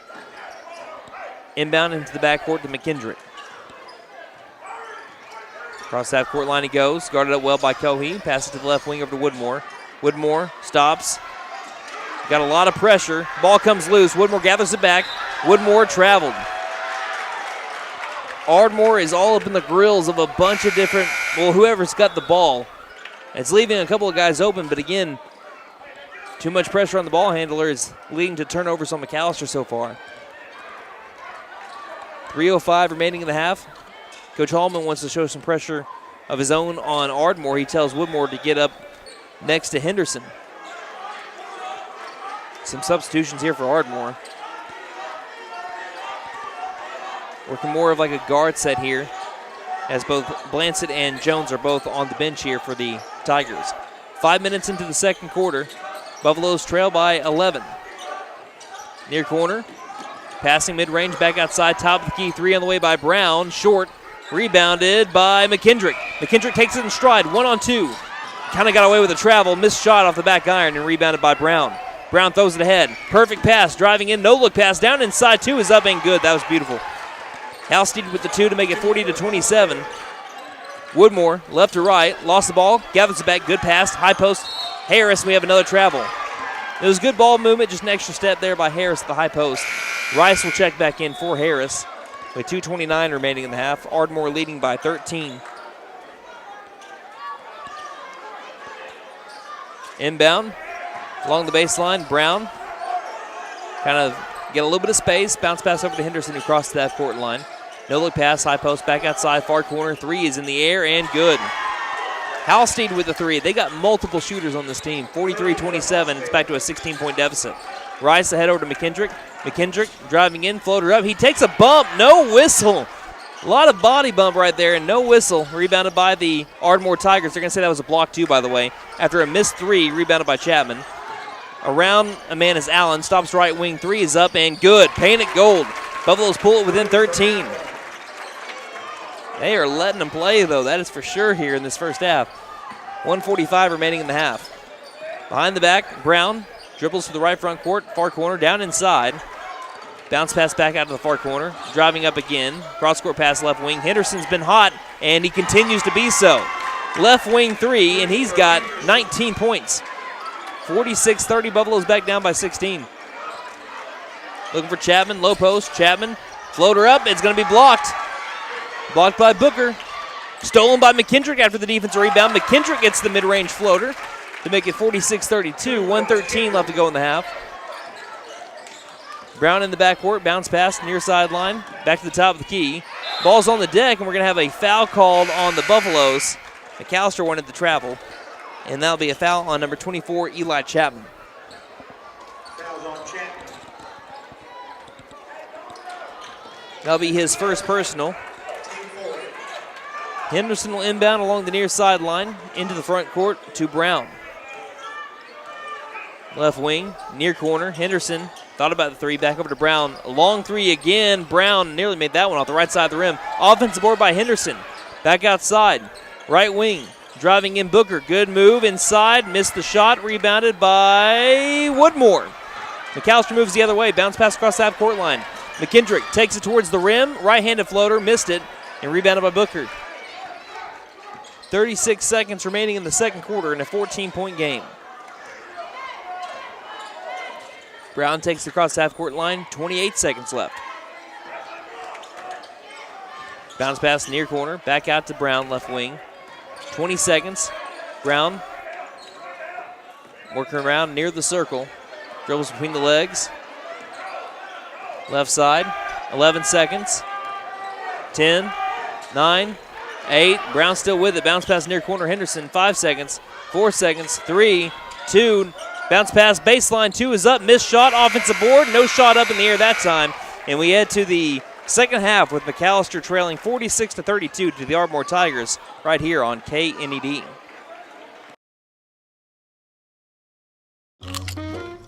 What's with the chips? It's a little gift for my Valentine. Not chocolates? What? February is the perfect time to surprise your Valentine with a certified pre-owned Nissan. Financing is as low as 3.99% And comes with a 100,000-mile powertrain warranty. Hey, don't eat those chips in my car. Don't forget to tell him Maddie sent ya. Benton Nissan is your best deal dealer. Since Learn more at 1952, BentonNissan.com. W.E. Alford Propane has been your source for propane, both residential and commercial. W.E. Alford Propane serves eastern and southeastern Oklahoma, with locations in the Eufaula area, McAlester, Shakota, Wilburton, Hartshorn, Muskogee, and more. If you need propane, there's only one number to call. Winter will be here before you know it, so call today, 918-423-3121. W.E. Alford Propane, serving the area for 70 years. Hey guys, it's Sam from Sam Wampler's Freedom Ford in beautiful McAlester. If you're looking for a truck and you want to save a buck, then you're in luck. It's time for a new Ford truck. If you're wanting it for fun in the sun, work, or play, today is your lucky day. Like I said, today is the day, so don't delay. Get off your seat and try the truck that won't be beat. So come on down to Sam Wampler's Freedom Ford in beautiful McAlester and let us make it happen for you.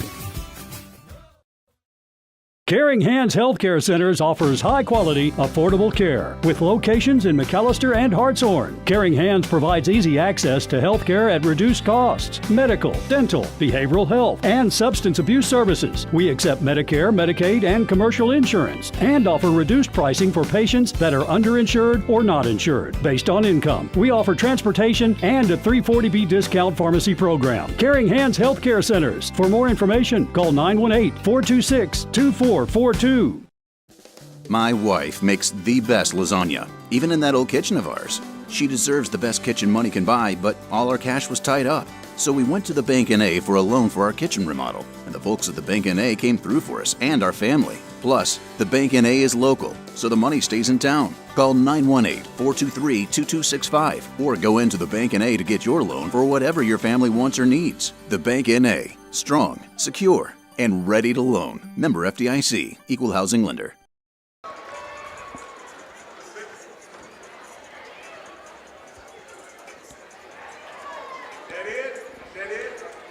Okay, thank you. They will do this at halftime of the next ball game, or next home game, whatever that is. 46-32. I love Coach Homer. He said we'll have our next Chuck-a-Duck at our next home game, whenever that is. Oh, Coach, I can tell you, our next home game, unless weather interferes, is going to be on February 10th, and it's a big one. It's against Ada. So, again, that's going to be our next home game if anyone is paying attention and wants to go watch Chuck-a-Duck or go participate in Chuck-a-Duck or just really come and watch POTAC. It's the last one for McAlester varsity basketball inside this gym. You know, I've always kind of wanted to do the Chuck-a-Duck. Christy, who used to run our camera for a little while, she used to give us tickets for Chuck-a-Duck. She'd bring up the ducks, and I would chunk them from this location up in the back of the gym. Really? Did you? I made one. Yeah, I didn't do it because I was. In the pool or in the bucket? It was in the pool, not in the bucket. Okay. So I did get a free bag of popcorn, but no gift cards. Yeah, I didn't do it because I was afraid I might hit somebody in the back of the head from there too. Anyway, it's now time to look at our halftime stats as McAlester is trailing 46-32 to the Ardmore Tigers. Your halftime stats brought to you by First Realty. For more than 50 years, First Realty has helped the residents of McAlester and the surrounding area with their real estate needs. Whether residential or commercial, First Realty will guide you through the process of buying or selling your home or business. You can view our property inventory online at first-realty.net. And if you're into pickleball, the Pickle Palace is open. For membership information, call 918-424-3720 or go to picklepalaceok.com.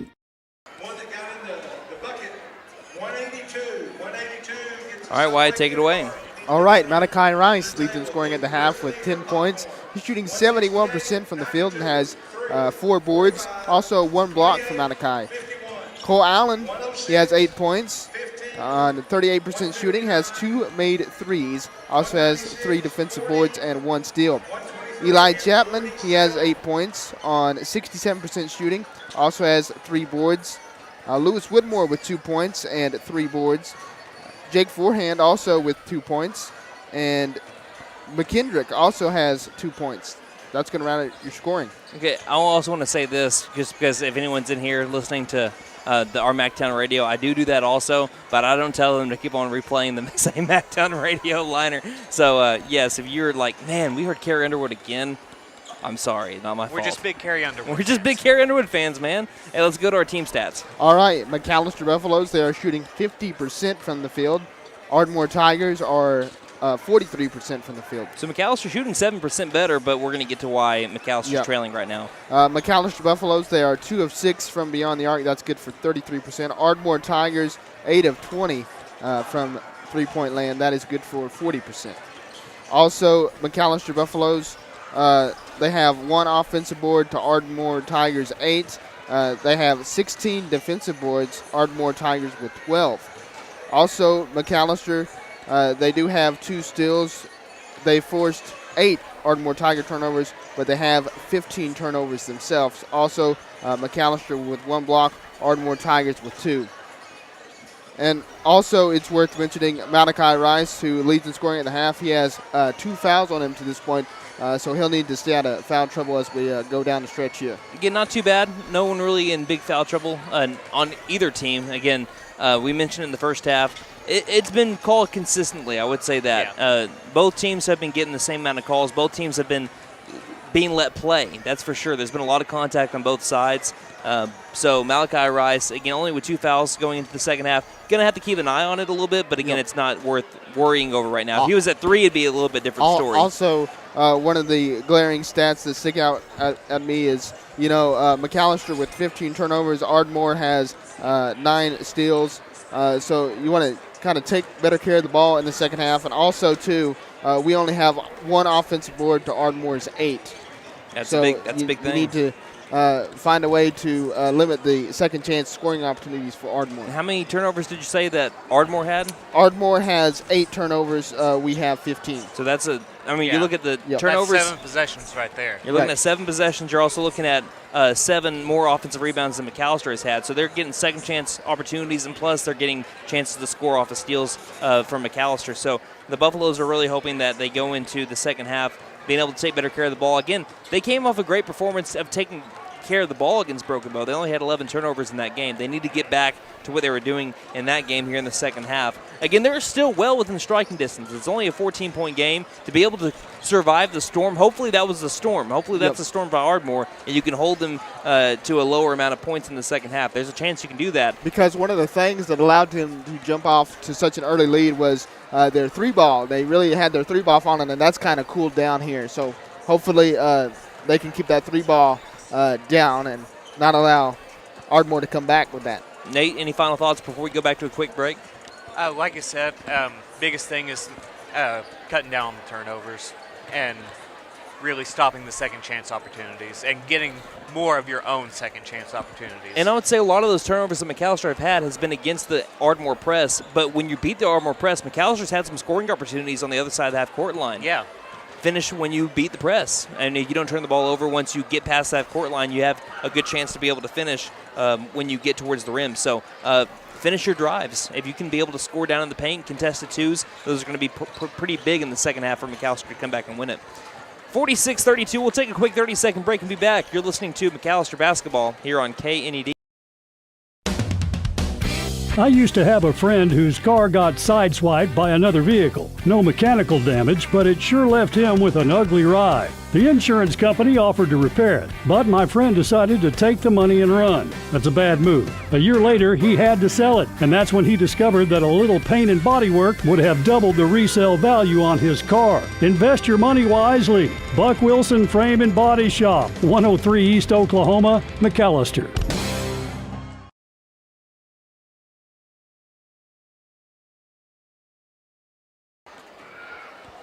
Welcome back to Bob Relmy Gymnasium, the house on the hill here in McAlester, Oklahoma. Again, the Buffaloes kept it within striking distance, although McAllister's defense had a hard time against the three-pointer, and really it wasn't really anything that McAlester did wrong against the three.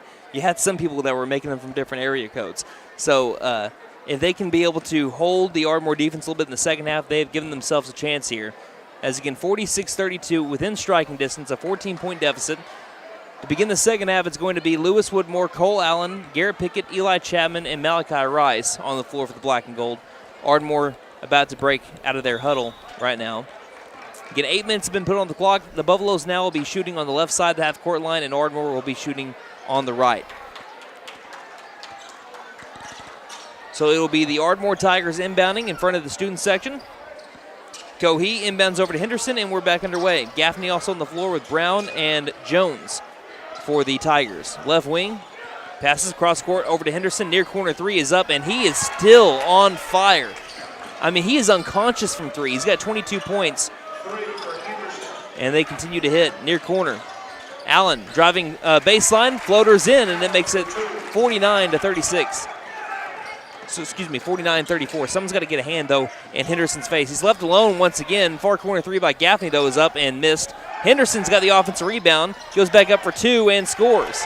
He's got 24. It's 51-34 the score. 7:18 remaining in the third. That's another offensive board. That's the 9th one for Ardmore to McAllister's 1 so far. Left front court, Woodmore dribbles to the left wing, passing near corner, spin move by Allen, driving towards the baseline. He's going to be fouled on the shot, and then he'll go to the free throw line. Are these the first free throws for McAllister? I think they might be. This trip to the charity stripe brought to you by Big V Feed Center. For all of your animal feeding needs, visit us in McAlester, Kiowa, and Chakota. Go Buffs. Yes, these are the first free throws for McAllister. First one by Allen is good. We're back to that 16-point deficit, 51-35. Allen 62% from the charity stripe so far this year. Second shot by Allen is nothing but net. And it makes it 51-36. Cole Allen now has 12 points on the night. Brown weaving through traffic all the way towards the rim. Can't score, though. Good rebound by Rice. Threw it straight back to the Tigers, though. And Allen gets it back with a steal. Allen had the ball poked loose out of bounds. So a rebound by Rice, steal by Ardmore, steal back by Allen. Woodmore will have it along the baseline, left of the glass. 6:55 remaining in the third. And looks like a 15-point game. Inbound, low post, back out to the near corner. Woodmore dribbles inside the perimeter, back out to the top of the key over to Pickett. Pickett gathers it, almost lost it. Being double-teamed, we have a foul on Ardmore. Foul will be on, is it Brown? Yes. on Brown, his first personal. Team foul number 2 on Ardmore. Inbound into the backcourt over to Pickett. Passes back across half-court line to Woodmore, who dribbles it down the line. Left wing, feeding inside over to Rice. Rice double-teamed, back out near corner. Allen for 3 from the corner, painting it gold. Buffaloes pull it within 12. And that's Allen's third 3 on the night. 51-39. Buffaloes down by 12 across the half-court line, down the far sideline. Brown towards the rim, lost it going up, and it's going to be stolen by Woodmore. Woodmore over to Allen. Euro step, left-handed layup, good. And the Buffaloes pull it within 10. 51-41, 6:17 remaining in the third. Great start to the third quarter for the Buffaloes here on KNED.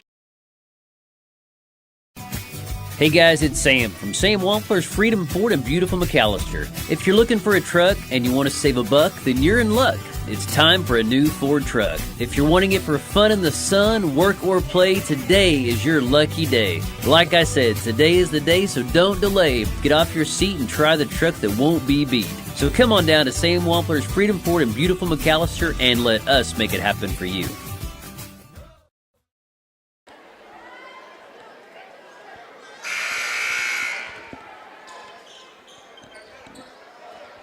.6:17 remaining in the third quarter. McAlester has pulled it back within 10. Ardmore leading 51-41 over the Buffaloes. Inbound into the backcourt as McAlester will press. Pass over to Jones in the backcourt. Throws it across the half-court line to Cohee. And he'll wait for his offense. Ardmore beats the press. Coach Hallman wants to keep the pressure going. Looks like a 2-3 zone defense. Left wing Henderson. Bounce pass high post. Jones lost it. Gathers it back. And there will be a foul called on McAlester inside the perimeter. It's going to be on Pickett. He was the only man in the area. That'll be his first personal. Team foul number 1 here in the second half. Just under 6 minutes remaining in the third. Looking to inbound. They find someone mid-range. Gaffney can't get the shot to fall. Ball goes out of bounds. Last touched by the Buffaloes. They'll stay with the Tigers. Again, left of the glass baseline. We'll lob it out again. Brown near the line. Left front court. Dribbles in. Stops. Left elbow. Shot is up and good. Brown contested 2. He's got 14. And makes it 53-41. Buffaloes trail by 12. 5:41 remaining in the third. Pass high post. Chapman tries to drive, and he's pushed from behind. Team foul number 3 here on Ardmore in the third quarter. It's going to be on Gaffney, his second personal. Allen will inbound. Team down by 12 to the far corner. Chapman lobs that right wing over to Pickett. Pickett back inside, and there's going to be a loose ball taken back by Pickett high post. Pickett up with a contested 2. Can't get the roll, though. He'll go to the free throw line regardless. Since we didn't have any free throws by McAlester in the first half, we're going to make up some of our trip to the free throw line sponsorships. It's brought to you by Big V Feed Center for all of your animals feeding needs. Visit us in McAlester, Kiowa, and Chakotah. Go Buffs. Pickett's free throw is up and in and out. Like a pinball popped out of the rim. Pickett at 42% from the line on the year so far. Averaging 3.1 points per game, 2.5 boards per game, shooting 55% from the field. Trying to go 1 of 2 from the line here. Feet even, bends the knees, takes a breath, shot up, and this one's too strong. McAlester goes 0 of 2 from the line there. And the Ardmore lead is still 12, 53-41. Cross half-court line, Cohee gives it to Jones, near corner Henderson. Does he remain hot? No, this is a heat check. Going to be missed and rebounded by Pickett. Ahead over to Woodmore. Woodmore driving all the way towards the rim. Tough 2. He got the roll! What a shot by Lewis Woodmore! Have mercy! And he has a chance to pull McAlester within 9. He was nearly behind the backboard. And traffic all around him. Fouls on Cohee, his second. Again, team 5th already on Ardmore. And Woodmore will go to the line. What a shot. Woodmore bends the knees. Shot on the way. And McAlester misses, though. Woodmore gets the offensive rebound. He goes baseline. He'll get 2 for the price of 1. McAlester pulls it within 8. 53-45. He didn't want a dang free throw. He wanted another 2. Brown down the far sideline. Across the half-court line he goes. McAlester has pulled it within 8. Near corner Cohee. In midair, passes to the right wing to Henderson. Henderson trying to work around Allen. Lost it. And it's going to be stolen by Chapman. Throws it ahead straight back to Brown, though, of Ardmore. Ardmore gets the ball back, left wing.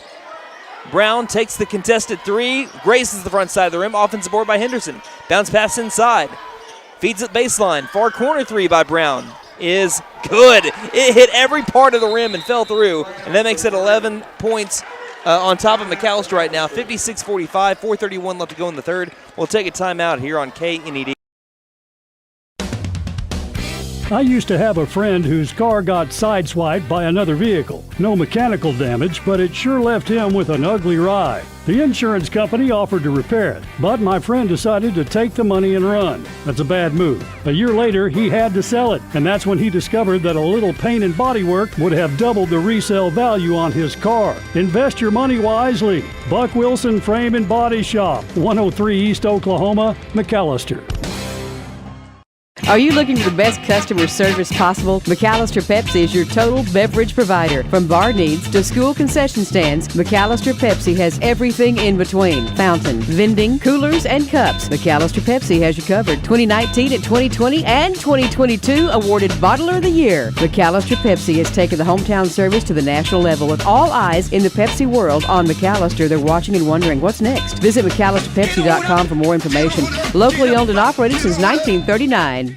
1 remaining in the third quarter. McAlester has been right there with Ardmore in the third quarter, but a big three by Jordan Brown after another couple offensive rebounds. McAllister's got to cut that out. Yep. Got to end possessions by Ardmore, but they're down by 11, 56-45. McAllister's won the quarter by 3. Rice, high post, tries driving in, nearly traveled, back out to the right wing over to Pickett. Pickett will try driving towards the rim, reverse layup. Pickett gets it to go. Look at him go. 9-point deficit once again for the Buffaloes, 56-47. It's been a great third quarter here for the black and gold. Near sideline, Henderson, bounce pass across the half-court line. Lobbing inside, pass tipped by Pickett out of bounds. Saved to 2 halfway through the third quarter. Coach Holloman loving what he's seeing from his team here in the first 4 minutes of the quarter. Their offense is rolling like they haven't been able to do a lot in the second half of the season. Right wing three by Henderson is up, and he can't stop making threes. He's got 27 points, and it makes it 59-47. It's back to a 12-point deficit. Yeah, Ardmore with 11 threes on the night. Henderson has been a momentum killer for McAlester. Rice nearly lost it. He did lose it. Stolen by Cohee. Cohee over to Henderson. Henderson stops near corner, lobs it to a cutting man, and he traveled inside the paint. 3:34 remaining in the third quarter. I don't know how many threes he's hit tonight, but I think he's up towards 6 or 7. He's starting to remind me of Game 6 Klay Thompson. I don't want to relive that. Woodmore across the half-court line, top of the key. Guarded it well by Cohee. Passes, ball stripped, taken back by Rice. Throws it in midair over to Woodmore. Woodmore somehow gathers it as he falls towards the floor. Can't make the shot, though. Hit off the back iron. If he would have made that one, boy, I would have called him a magician right now and booked tickets over to Vegas. Baseline jumper is going to be a miss. Ball goes out of bounds, last touch by the shooter, and it will be McAlester basketball. I would have said start booking acts now if Woodmore would have made that last shot. It's a 12-point deficit for McAlester, 3:04 remaining in the third. Their offense has been there. They just haven't been able to get the key stops to be able to pull it back within what they want it to be. They've been at 8 at one point, near corner. Lobbing inside to Rice. Rice ran completely over a man, and there's going to be a blocking foul, though, called on the Tigers. And I think McAlester is going to get lucky on that one. Fouls on Brown. Brown's going to be charged with the foul, his second personal. Have some subs. Bumpus is going to come in. Woodmore will check out. That's team foul number 6 already on Ardmore. One more puts McAlester at the free throw line. So added key to the second half. McAlster's going to be able to have the cash in from the free throw line. Inbound to Allen. Pass over to Bumpus. Right wing Pickett. Pickett trying to drive towards the rim. Lost it. That's going to be a foul called on. Did we get who it was on? Was it Pickett or was it a blocking foul? It's going to be on Ardmore, so that's going to send Pickett to the free throw line for a 1-and-1. Because that's team foul number 7. I thought that was Brown's, and that's Brown's third. So personal foul number 3 on Brown. He'll have to check out. Pickett to the line for a 1-and-1. That's why I told you that free throws just like 15 seconds ago. Free throws are going to be huge here for the remainder of the game for McAlester. You got to get them while you got them. Pickett's free throw is no good. And Ardmore's got the rebound. They'll move the other way. 2:41 remaining in the third. Cross half-court line to the near corner. Henderson left open for three again, and he misses. He misses way less than he makes them. Rebounded by Bumpus. Bumpus lost it, stolen by Cohee. Head over to Henderson. Henderson's two is made, and it's 61-47. It's back to a 14-point deficit. All the progress McAllister's been making, it's back to the same deficit they had to begin the half. And it's Henderson that's been killing them. 29 points. Yeah. And we have a steal here. And that's now 14 for Ardmore. Guess who that was, though? That was Henderson again. He's got 31. He's got nearly half the Ardmore points, and now it's a 16-point deficit as it's another McAllister turnover. Bounce pass into the corner. Nearly stepping out of bounds. He did. Well, no, he didn't. They're going to call a travel instead. Another turnover on the Buffaloes. It's not the end of the third quarter that you wanted. And they pulled it within 8 at one point, and they brought it back to a 16-point deficit. Chapman checks out, and so does Pickett. Forehand comes in, and so does Harris. McAllister's got to get that momentum back. I told you, Henderson has been a momentum killer. Whether it be made threes or steals and finishes at the rim. Top of the key, passing to the right wing, Cohee. Finds a lane, cross-court pass, far corner, foul called on McAllister. And guess who hit a three before the foul was called? Foul, by the way, is on forehand. After the foul. Yeah, after. After. And timeout called by head coach Kyle Jesse. We'll take it with 1:44 remaining in the third. Ardmore leading 63-47 on McAllister here on KNED. Are you looking for the best customer service possible? McAlester Pepsi is your total beverage provider. From bar needs to school concession stands, McAlester Pepsi has everything in between. Fountain, vending, coolers, and cups. McAlester Pepsi has you covered. 2019 and 2020 and 2022 awarded Bottler of the Year. McAlester Pepsi has taken the hometown service to the national level with all eyes in the Pepsi world on McAlester. They're watching and wondering what's next. Visit McAllisterPepsi.com for more information. Locally owned and operated since 1939. Patriot Chrysler Dodge Jeep and Ram is ready to make a deal. Check this out. Right now, Patriot is offering 1.9% financing for 72 months and $2,500 cash back on a brand new 23 Jeep Grand Cherokee Limited. Here's a 2022 Ram Lone Star Bighorn 4x4 with up to $4,750 cash back and 1.9% APR for 72 months. The best deal on a new vehicle is always at Patriot Chrysler Dodge Jeep and Ram in McAlester. 1:44 remaining in the third quarter. Ardmore leads 63-47 over McAllister. They've been able to get the momentum back, and they lead again by 16. Won the quarter by 2. Ball's up for grabs, taken back by the Tigers. Floater's up and missed, and rebounded by Allen. Forehand currently with the ball across the half-court line. Passes over to the far corner over to Bumpus. Bumpus driving towards the rim. 2 is up, 2 short. Ball's in the air after it was volleyball batted by Rice, and it's rebounded by the Tigers. 1:20 remaining in the third. 63-47, McAllister down. Left wing, back between the rings. Cohee takes the straightaway three. That one's off the back iron. Another offensive board by the Tigers. Back out over to Henderson, right wing. Henderson baseline, back out to Cohee. Cohee dribbles in, feeds it inside to Blancett. Blancett back out to Henderson. 60 seconds left to go in the third. Cohee near the half-court line, guarded up well by Allen. Bounce pass right wing to Henderson. Low post to Blancett, backing up Harris, and there'll be a foul called. Is it going to be on the shot, though? I believe it will be. I believe that's going to be on Malachi. Nope, it's going to be on Harris. Harris' second personal. So Blancett at the free throw line for 2 shots here. Sometimes I try to beat Homer to the punch, and he can be my echo instead. Blancett's first free throw is missed. And McAllister had a really good 5-minute stretch of basketball to pull it back within 8. And then Ardmore since then has been able to reclaim some of those points as we have 2 missed free throws rebounded by Rice. He gets ahead over to forehand with 46 seconds. Really got to end the third quarter strong, and they're not doing it so far. Cohee with another steal after forehand's pocket was picked. Henderson right wing, bounce pass near corner. Spot up three by Booker is in and out, nearly back in. Offensive board again, missed shot. Offensive board again, that one's a make. Shedrick Jones makes it 65-47. McAllister is getting massacred. Yep, and that's now 13 offensive boards. And I mean massacred on the offensive rebound stat, and so in the turnover stat as well. A steal and a missed layup and a foul on Harris after another offensive rebound by the Ardmore Tigers, which will send Henderson to the free throw line. Foul on Harris. That's his third. Team fourth. When McAlester was bringing it back within 8, they didn't turn the ball over as much, as Henderson misses the free throw. But here in about the last 3 minutes, they've been able to turn it over about 6 times.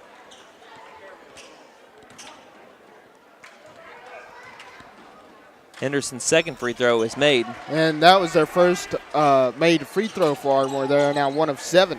Whew. Well, Henderson's got 32 points.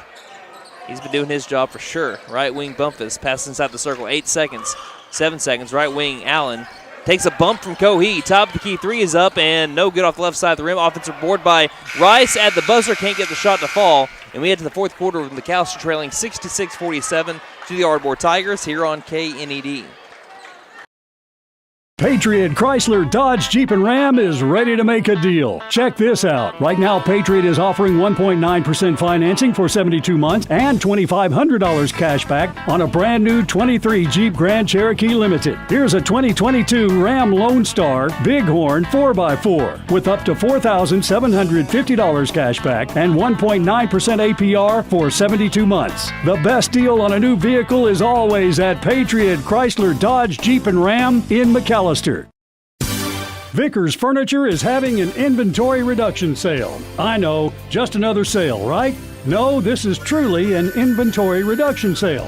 Vickers ordered new furniture back in the fall, and they need to sell what they have to make room for it. Honestly, sofas start at just $298. $298 for a brand new sofa. Now that's what I'm talking about. The inventory reduction sale going on now at Vickers Furniture. 2nd and Wyandotte, McAlester. 8 minutes on the clock here in McAlester, heading to the fourth quarter. McAlester trailing 66-47. It's a 19-point deficit for the Buffaloes as we just now begin the fourth quarter. Harris high post. Harris trying to drive, takes a bump back outside over the right wing over to Allen. Takes the long three. That one's off the back iron. Takes a big bounce. And did it hit anything? It did not hit the shot clock. I didn't think it hit the shot clock, and I didn't think it hit the ceiling. But they will say it will, which will give Ardmore the basketball. I didn't see that hit the shot clock. I mean, we see it happen often. Didn't see it happen there. I did not see it hit the ceiling. I don't think it took that high of a bounce. Brown left elbow, passes back out over to Henderson, who's been a star here tonight for the Ardmore Tigers. Passes baseline, 2 is up, and that one's missed. Rebounded by Allen. Allen guarded up well, passes along the baseline over to forehand. Cross-court pass, sailing it way too high, and watch out. Nearly hit a cheerleader, and she's about to hit somebody back. Don't aim for her again. Kidding, obviously. 7:20 remaining in the game, 66-47. McAlester down. Brown going coast to coast on a road trip. Lost the ball, stolen by forehand. Forehand lost it back. It'll roll out of bounds, last touched by the Tigers, as McAlester will inbound it along the baseline.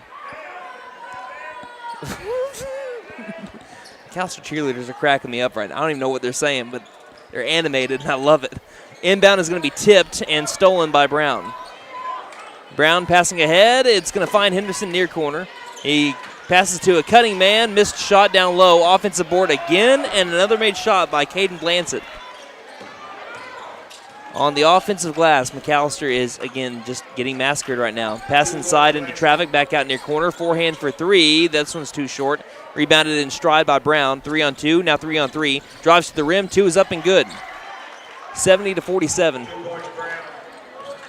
6:36 remaining in the game. Allen driving baseline with the left hand. Can't get that shot to fall. Rebounded by Brown. McAlester goes one and done. 3-on-3. Does Brown try to drive it? No, he pulls up for the left wing 3 and misses off the right side of the rim. Rebounded by forehand. Forehand triple teamed. Gets out of it. Drives towards the rim. Euro step around a man. Can't make the shot. Rebounded by Brown. Brown ahead over to Henderson. Henderson stops right wing, takes the 3. This one's short. Rebounded offensively again by the Tigers, and it's Booker with the 2. 72-47, McAlester trails. Ardmore now up to 16 offensive rebounds. And another steal by Booker. Booker towards the rim. He's pushed hard by forehand. And that'll be 2 free throws coming up here for Talon Booker. About to have a whole new 5 come into the game for the Buffaloes. As since McAlester brought it within 8, it has been rough going here for the Buffaloes.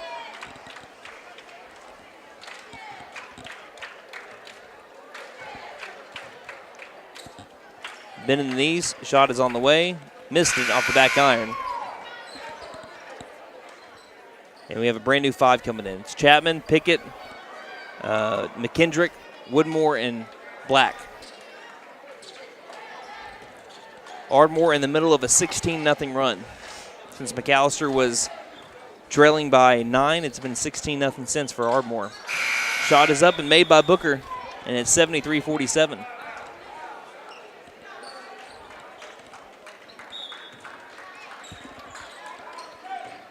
McKendrick will take it across half-court line.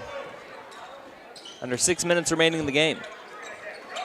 Black stops inside the three-point line. Feeds it to a cutting Eli Chapman, who scores off the right block, and that ends that run. 73-49, 5:37 remaining in the game. Far corner, driving baseline, floater up, and good, made by number 3, Lionel Wynn. They answer right back, 75-49. 26-point deficit for the Buffaloes. Pickett drives towards the rim. Left hand is up and good. Muscles his way for 2. And it makes it 75-51. Just a big scoring drought's what could doom McAlester here. Bounce pass inside. It's going to be stolen by Black. It'll take a lot, but maybe they can come back with this one. 5:03 remaining in the game. Woodmore top the key. Passes short corner far side. Back over to Woodmore. Goes up with the 2. Can't score. It'll be a rebound again by Ardmore. McKendrick trying to get a steal. Won't happen as Wynn takes care of the ball. Over to Brown across half-court line. Brown left wing. Finds a lane. Drives in. Left-handed scoop and score. Good.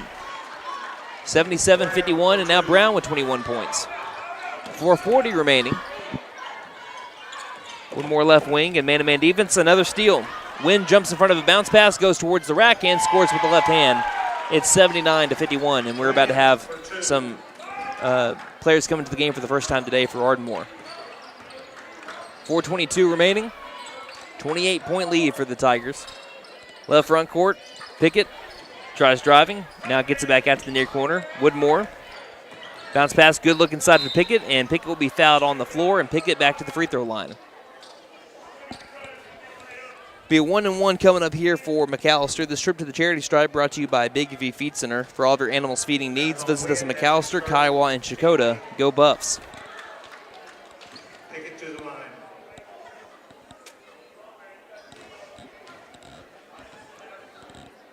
Attempt by Pickett is no good off the back iron. I guess he's getting 2. I guess they're going to call that one on the shot. So he'll get it on the 2 here. As looks like Brown, Gaffney, and Henderson check out for the final time tonight. More than likely. Pickett's second free throw is good. Pickett with 5 points, 79-52. McAlester trails. In the backcourt with the ball, number 22, Trey Stevenson, across that court line. Inside the circle, zooms to the left. Thought about handing the ball off, and he'll now bounce pass it to the far corner over to number 12, Ashton Thomason. Thomason, bounce pass, left wing to Smith. Smith driving towards the rim, layup up, and no good, and a rebound by Chapman. Chapman head over to Woodmore. Woodmore, one-on-one towards the rack, will not score. Ball goes out of bounds, last touch by Ardmore. It'll be McAlester basketball.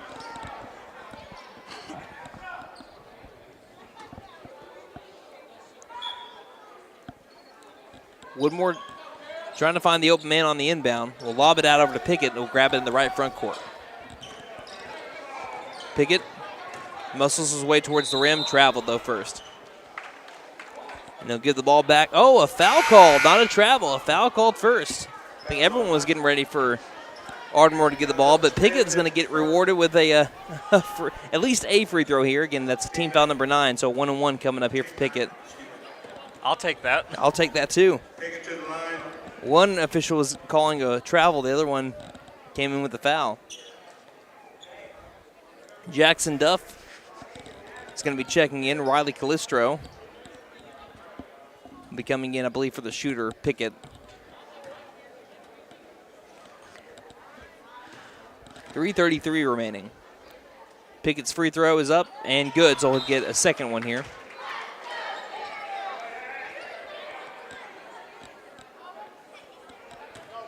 So second attempt on the way for Pickett. Down low to rebound, should he need it, McKendrick and Duff. Pickett's attempt is missed off the front side of the rim and rebounded by Wynn. Ardmore will move right to left.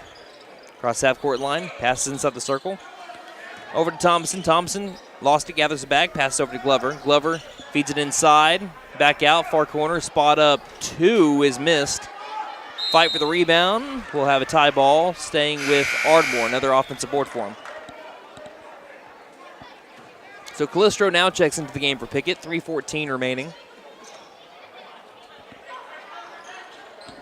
Ardmore inbounds, far corner, over to Wynn. Wynn dribbles around the arc with 3:10 remaining. Wynn passes over to Thompson, who walks the tightrope along the half-court line, hands it off now over to Glover. Glover takes the right wing 3 and sinks it.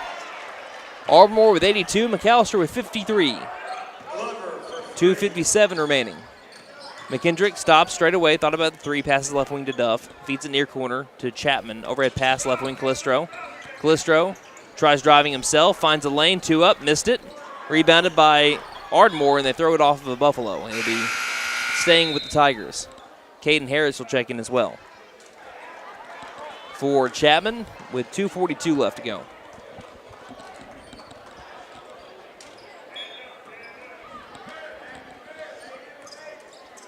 Stevenson will get the inbound, and he'll work it left to right.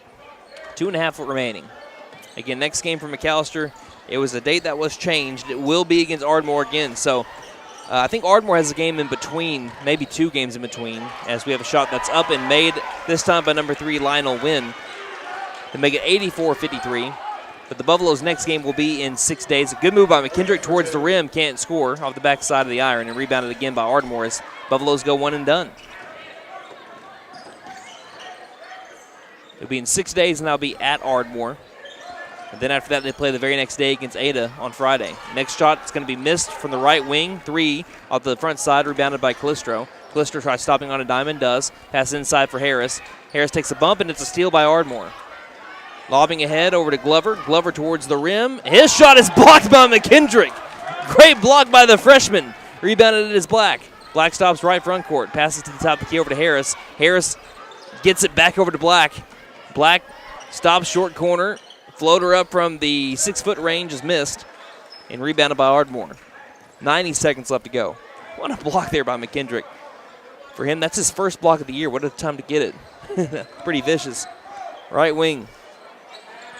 Inside, Glover, bounce pass down low, over to Wynn. 1:17 left. Left wing, spot up 3, too short. Ball goes out of bounds, last touched by the Tigers with 1:12 left to go.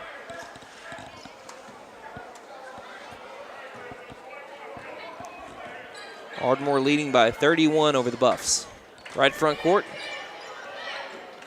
Final 63 seconds, left wing Black. Stops, free throw line Jay, too strong, rebounded by Ardmore. They've been boxing out and out-rebounded McAlester greatly tonight. They have dominated the boards. And also won the turnover battle. They've just been all Ardmore tonight, and they continue to lay it on him. Lionel Wynn with the layup to make it 86-53. McKendrick zooms right past the defender, goes up for 2, and finishes with the left hand to make it 86-55. 30 seconds left.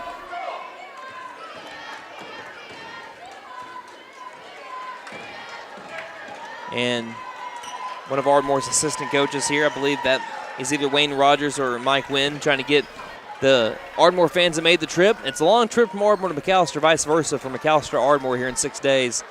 They get up on their feet. And it will be the final score of 86-55. The Ardmore Tigers take down your McAlester Buffaloes. We'll take a break. We'll look at some post-game stats and thoughts when we return. Again, 86-55 Ardmore over McAlester boys here on KNED. Best Western Inn and American Lodge and Suites in McAlester are both locally owned and operated. Both offer clean and comfortable rooms at a great price. Best Western Inn and American are proud sponsors of McAlester Buffalo Sports, wishing the best of luck to all the players and coaches. Remember, when you need a clean, comfortable room at a great price, think Best Western Inn and American Inn Suites, both located on the 69 bypass in McAlester. What's with the chips? It's a little gift for my Valentine. Not chocolates? What? February is the perfect time to surprise your Valentine with a certified pre-owned Nissan. Financing is as low as 3.99% And comes with a 100,000-mile powertrain warranty. Hey, don't eat those chips in my car. Don't forget to tell them Maddie sent ya. Fenton Nissan is your best deal dealer. Learn more at fentonnissan.com.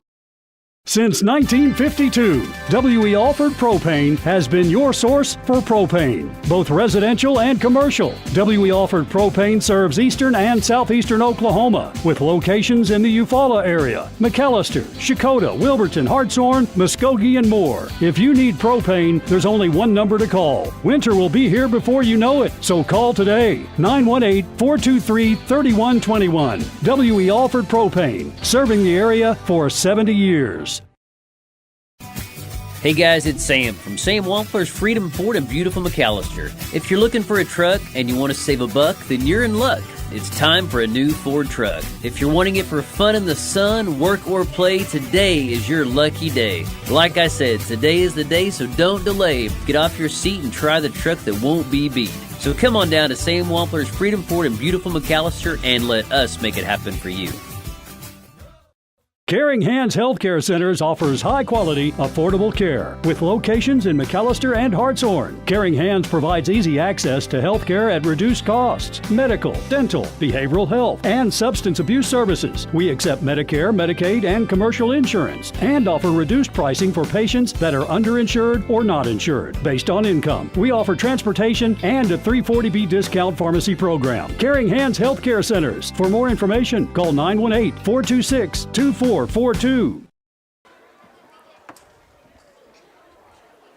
Welcome back to McAlester, Oklahoma, and the third to last home game of the year. McAlester falls to the Ardmore Tigers 86-55.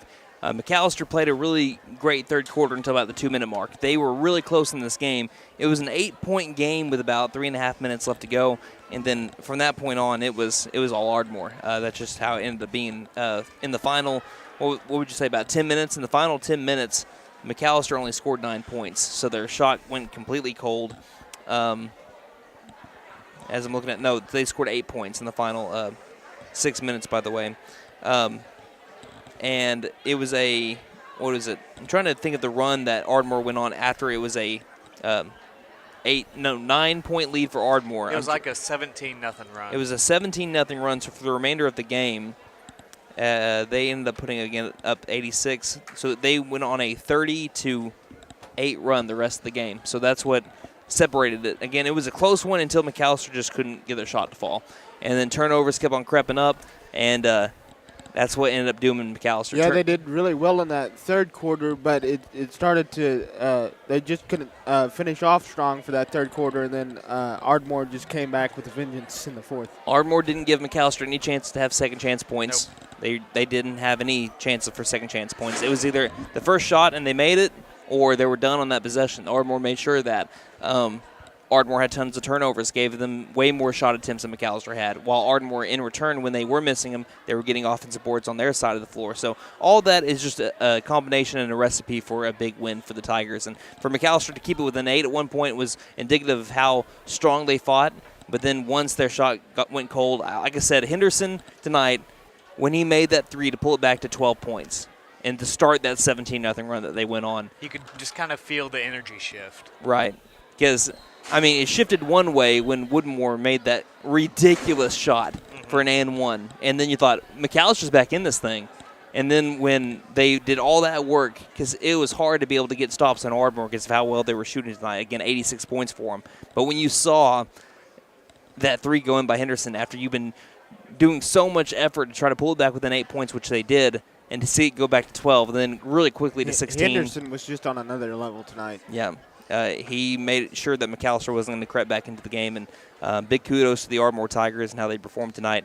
McAlester will try to bounce back and in 6 days try to take them down in their own house. Again, it will be next game for the Buffaloes and the Lady Buffaloes is going to be next Thursday over in Ardmore. Let's look at some of the stats here brought to you by Pop's Kettle Corn in Old Town McAlester. They have numerous flavors and colors of scrumptious kettle corn, perfect for sporting events, movie night, and special occasions. Wyatt? Cole Allen is your leading scorer. He had 17 points tonight on 43% shooting from the field, had 3 made threes, shot 33% from beyond the arc, also had 5 boards and 2 steals. Eli Chapman had 10 points tonight on 71% shooting. He also had 4 boards and looks like 1 steal. Malachi Rice had 10 points tonight on 5 of 8 shooting. That's good for 62%. He had 7 rebounds. Lewis Woodmore, he shot 50% from the field with 6 points. Garrett Pickett had 6 points. He went 2 of 2 from the field and 2 of 7 from the charity stripe. He also had a board. Devontae McKendrick, he had 4 points tonight on 2 of 6 shooting. He also had a board. Jake Forehand had 2 points tonight, 33% shooting from the field, and that's going to round out your scoring. All right, some team stats. McAlester Buffaloes, they were 24 of 53 as a team from the field. That is good for 45%. Meanwhile, Ardmore Tigers, 36 of 82. That's good for 44%. McAlester Buffaloes from beyond the arc, 30%, 3 of 10. Ardmore Tigers, 12 of 34. That's good for 35% there. McAlester Buffaloes, they were 40% from the charity stripe. Tigers, 2 of 9. That's good for 22%. McAlester Buffaloes, only 3 offensive boards. Ardmore Tigers with 17 offensive boards. McAlester Buffaloes with 26 defensive rebounds. And Ardmore Tigers with 24 defensive boards. Also, McAlester Buffaloes, they did have, looks like 7 steals. They forced 14 Ardmore turnovers, but Ardmore had, looks like 20 steals, and they forced 28 turnovers. McAlester had 28 turnovers tonight. Also, each team with 2 blocks apiece. All right, so final thoughts. We'll start off with Nate and then go back over to me, I guess. On the boys or the girls? Oh, both. I mean, we didn't really get a chance to do final thoughts on the girls, so we'll go with the girls last and start off with the boys since the boys just finished up. Ardmore was just the better team tonight, just flat out. They seemingly couldn't miss from 3 and got pretty much every rebound they could. Yeah. It's hard to win a game when you're going against that. Yeah, I mean, Ardmore, they battled hard, and McAlester did too. I mean, they found themselves down by, at one point in the first half, they were down by 14 at the half, but they were down by 18 at one point at the first half. Yeah. Brought it back down to 8, but like I said, when you battle that hard and you just see Henderson make every single shot that he's throwing up there, it can be kind of demoralizing because you're like, we worked this hard to get to 8, and now he's just putting it back over to 11 and now to 14, and it can just keep on happening like that. So if the Thunder couldn't beat Game 6 Klay Thompson, McAllister's not going to be able to do it. Yeah, he was playing like Game 6 Klay Thompson tonight. So kudos to Henderson. Now girls real quick. If you want to jump on the girls. Actually, no, we'll go to Wyatt, talk about the boys, then we'll go back around to the girls. All right, well, for the boys tonight, again, Ardmore just couldn't miss from 3, and they kept getting their offensive rebounds. They just dominated on the boards, but also, McAlester just couldn't take care of the ball again. Looks like 28 turnovers, so the turnover bug reared its ugly head again tonight. And when they started playing really well in the third quarter, they took really good care of the ball. I think they only had like 2 turnovers in the first 5 minutes of the third quarter, but then when Ardmore started going back on their run, it started being the turnovers that started to creep back in again. So tough break there for McAlester. And one last thing that's coming from Derek over here, Henderson is actually a bull rider. Like he's an actual bull rider. What? That's pretty cool. Yeah, the coach was telling him at the scores table. That is wild. That's pretty cool. Not too bad for a bull rider.